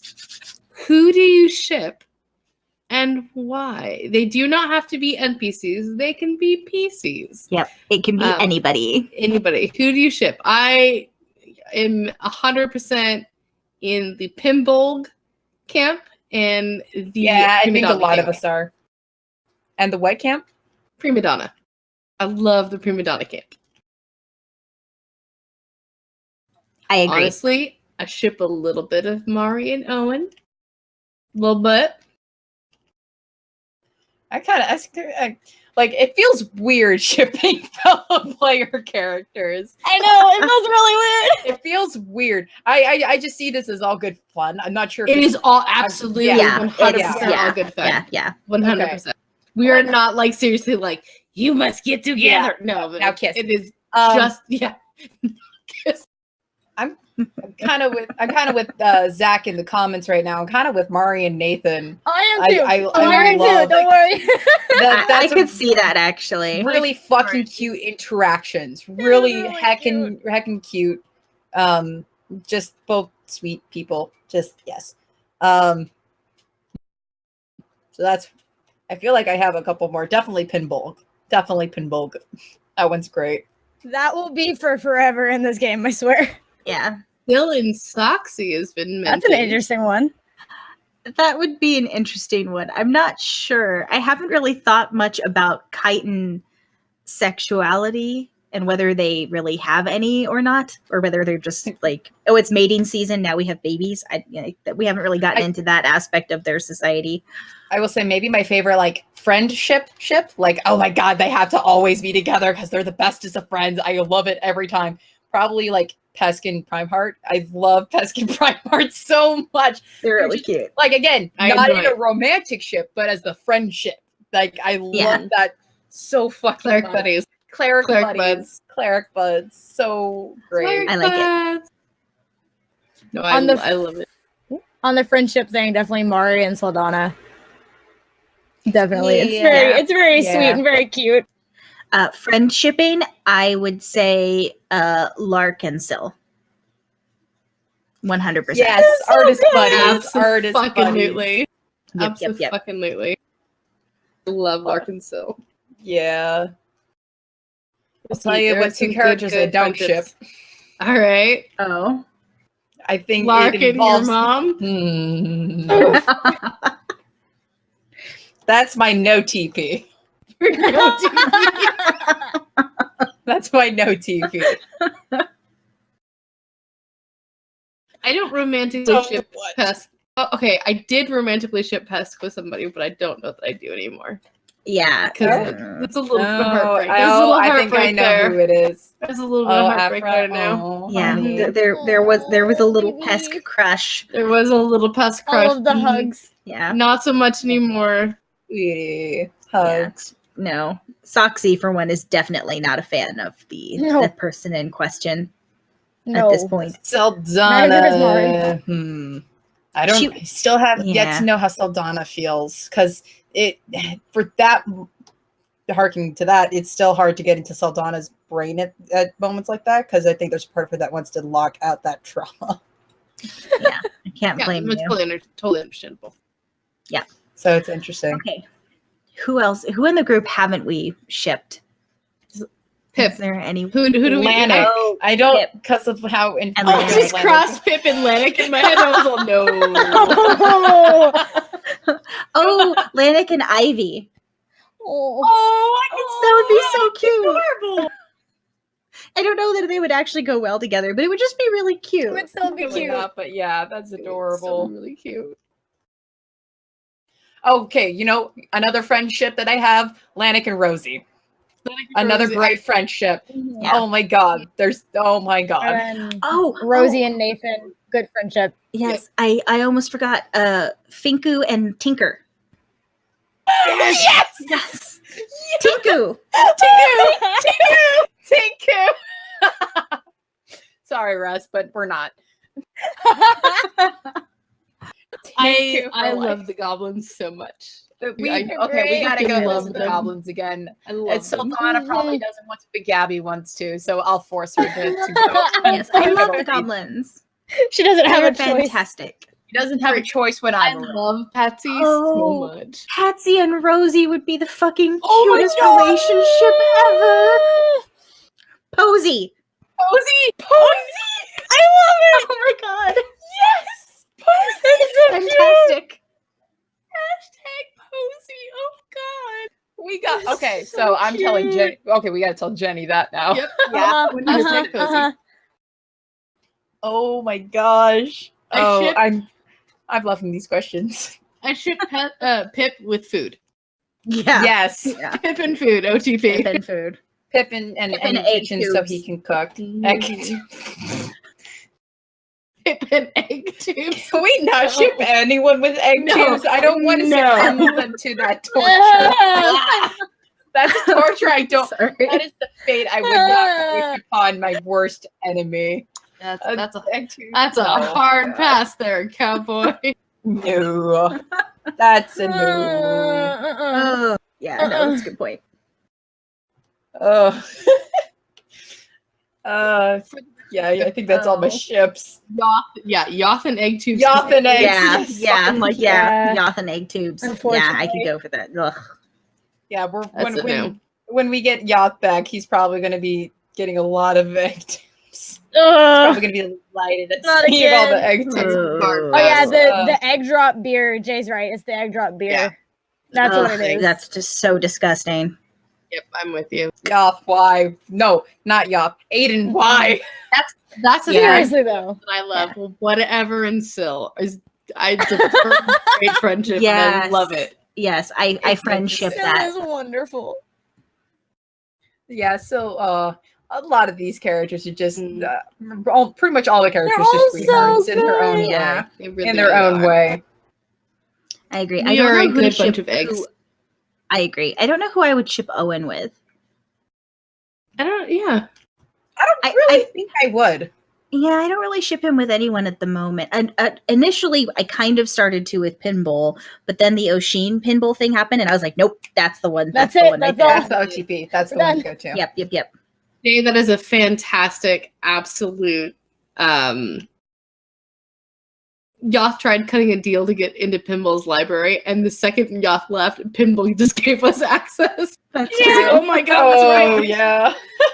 that's hilarious. And Jay Owen- says Owen he and ships Nathan. Owen and Nathan. I could kind of see that, Mhm, maybe. mhm. Yeah, they have a very good interaction. Yeah. Yeah. I am not opposed to an Yeah. OT3 here and there as well. Okay. Okay. Yeah, I want to okay. hear your I want to hear OT3. yours now. Oh, You crap. have to Oh, share no, now. that's a whole Okay. nother can of worms. You teased. You have to have tell to us tell now. us. I would be down to see oh my god, I was like now super embarrassed that I even said this. A Prime Heart, Oshin, Pinball, OT3. Menage. Oh my god. Yeah. That would actually, I could I see think that. Pinball Yeah. would definitely enjoy that. Pinball would die. Yes. Pinball Yes. would die a happy man. 100%. Yeah. Yeah. Oh Okay. my gosh. Because Jay and Zach are into it in the chat.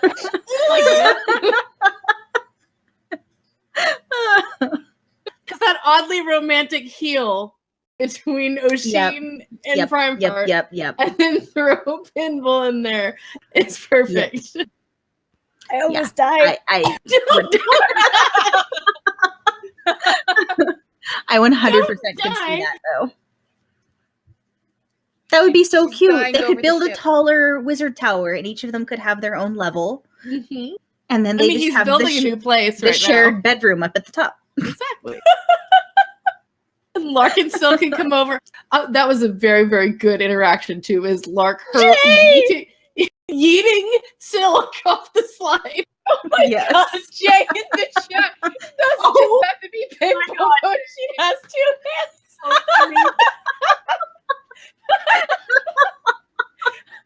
Hey, you Oh were my on fire. God damn. Fucking Oh. amazing. What would it be then? Prime Pinball or Pinball Heart? We'll play with it. We'll play with it. We'll have to mess with it. Giant glitter. Um, Giant glitter.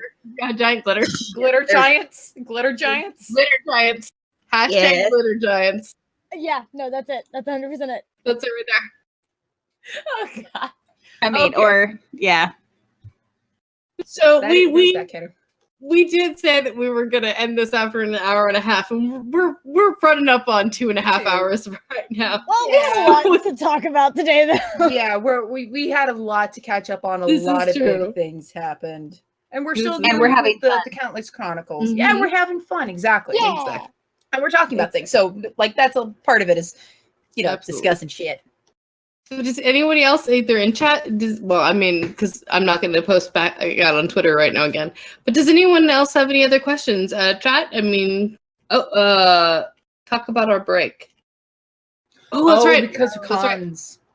Cons are coming up. We will be gone for a couple of nights. We are only running Tuesday, Wednesday, Thursday this week because on Friday, Logan and I will be at SAC Anime doing a panel on podcasting. And then next week, we are only doing Tuesday night before Heather, me, Logan, and Angela are heading up to Rose City Comic Con. Angela is flying out from Florida. We are going to pick Heather up on the way, and we'll road trip up there. So if we don't come back this weekend, Heather killed Logan and I after singing in the car too much on the car ride out. So That's not going to happen. I'll be singing right there with you, and I then know you we'll all will. lose our We'll be voices fine. before we have our panel. we can't Yeah, do that. I- We can I- sing on I the way back. understand. We cannot lose our voices. Yeah, I no, understand the agree. pain of Oh, losing no. voice because the last 2 weeks of episodes, I was fighting off that laryngitis. Bring Yeah. the Peppacoa. Bring the Peppacoa. Seriously, bring the Peppacoa and the Ricola cough drops, Mhm. Peppacoa drops. Mm-hmm. Yeah, Kendall just came out here sniffling, and I'm like, nope, nope, nope, nope. Get back, child. I love you, but no. there is to be no sniffling for the next 4 weeks. Seriously. Then you can have a cold, and I will give you all of the love. But right now, you have to wait until I get back from Rose City. So yeah, we will be gone. We will be gone Friday and Saturday of this week. Logan and I are going to take a little bit of time off, which will be nice to have a day. And then, like we said, next week will only be the one night because we are going to need to pack and do things. Yep, we got to get ready to leave at the butt crack of dawn on Thursday. Yep. To drive up to Portland. So Yep. But we will be back the week after, right in time to hit that anniversary of the Purge and the Rising. yeah. I wonder if I don't like that. I'm curious on how that celebration is going to end. I'm Not curious. well. With a probably. bang. Let's Ooh. hope not literally. I thought we already ended the session with a bang. I mean, that's what Larkin. Never mind. That's true. Love you, Gabby. Gabbity. We're never letting you forget that. We're gonna be Just like, like- it's gonna be you like a should year know later. this We're by now. level 17. It's like, hey, remember that time Lark banged Jastra? I'm like, fuck you guys. Well, to be fair, I don't Unless know Sultana gets killed by then, and then you can't carry that No. over your head. what is it No. with your husband It won't and happen. characters that bang I other characters' moms? Don't know. Seriously, for anyone who hasn't already figured it out, Mike, who plays Lark, is my husband in real life. And seriously, every single game that not every single, but most of the games we've been in recently, there's been some sort of thing with another character's mother or mother figure. In a Mhm. game we played in with Tessa and Logan, where it was a Scion game, Tessa's character was Oh my God, I raised by forgot about her that. aunts, who were all daughters of Erzuli, and her older sisters raised her like her aunts. And he slept with one of her older sisters, who was a mother figure. Yeah, I didn't, because it keeps happening. And then Shenanigans. in Is that the name? Shenanigans, his Another show character on Nerdsmith. Arthur, another show on Nerdsmith, has a thing for Merrick's mom, which has us constantly singing Merrick's mom has got it going on. Yeah, now that's translated into Jastra, which is great. Yeah, sorry. Woo. Yeah, we're constantly singing that, and it's stuck in our heads. And then I'm missing one. Did Wilson sleep with someone's mom? No, that Wilson was the slept one with I my just. sister. That's right.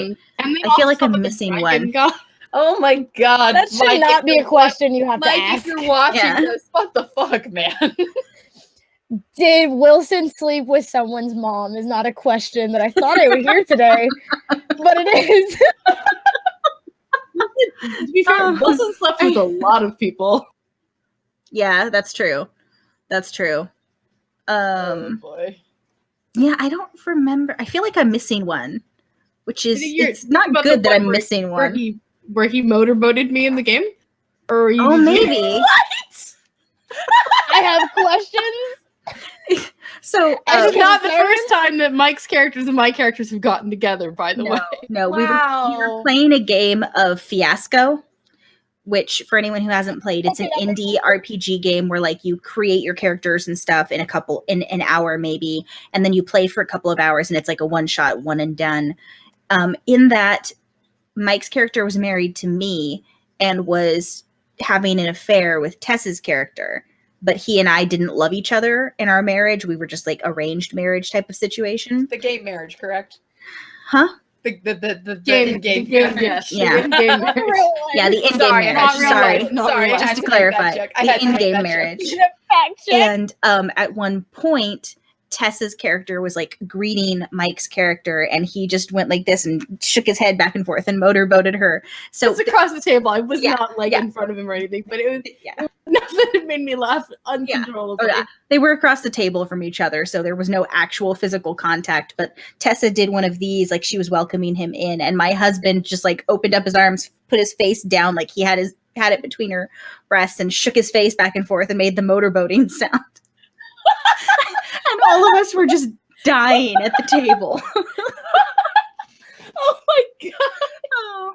And then it was very Good sweet. times. Afterwards, Tessa was like, "Are we okay? Because not everybody is okay with those kind of things at the table." I was like, "Oh no, it was hilarious. I'm fine."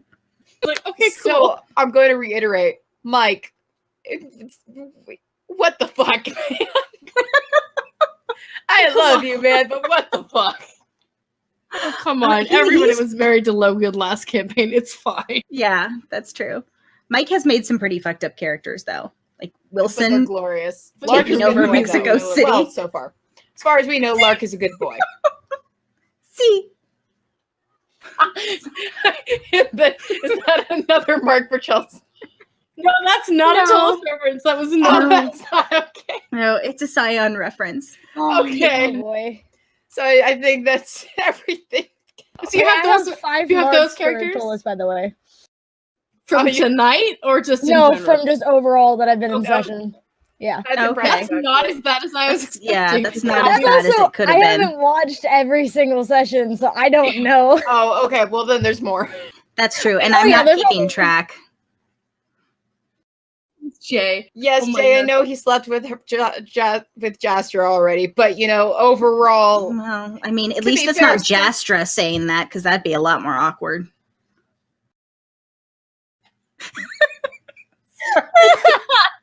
I had to.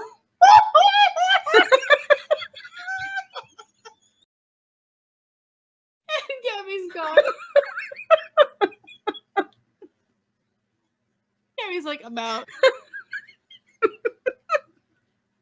Well, on that note, perhaps we should. I think we're that's good where there. we I end think it. that's a I good think we're place good. to end the episode. All right, guys. Tune in tomorrow night at 7 o'clock. Tune in tomorrow night at 7 o'clock for the next oh my god, my brain. Next episode of Countless Heroes. Tomorrow Yeah. night it will be Yay. it will be me, Gabby, Heather, Joe, Caden, and Kyle tomorrow Woo. night. It'll be fun. It'll be a fun group. Yeah. Yeah, Yes. it's gonna be great. So tune in tomorrow night, same place at 7 p.m. Oh no! So Logan what? just made that so much worse. Oh, good lord, do I want to? Oh, Anywho. Good boy. uh, Hard pass. Okay, I think Okay. we're done with this episode. You guys. bye. Good night, everybody. Have a Goodbye. wonderful day. We will see you tomorrow. Oh no. Yep.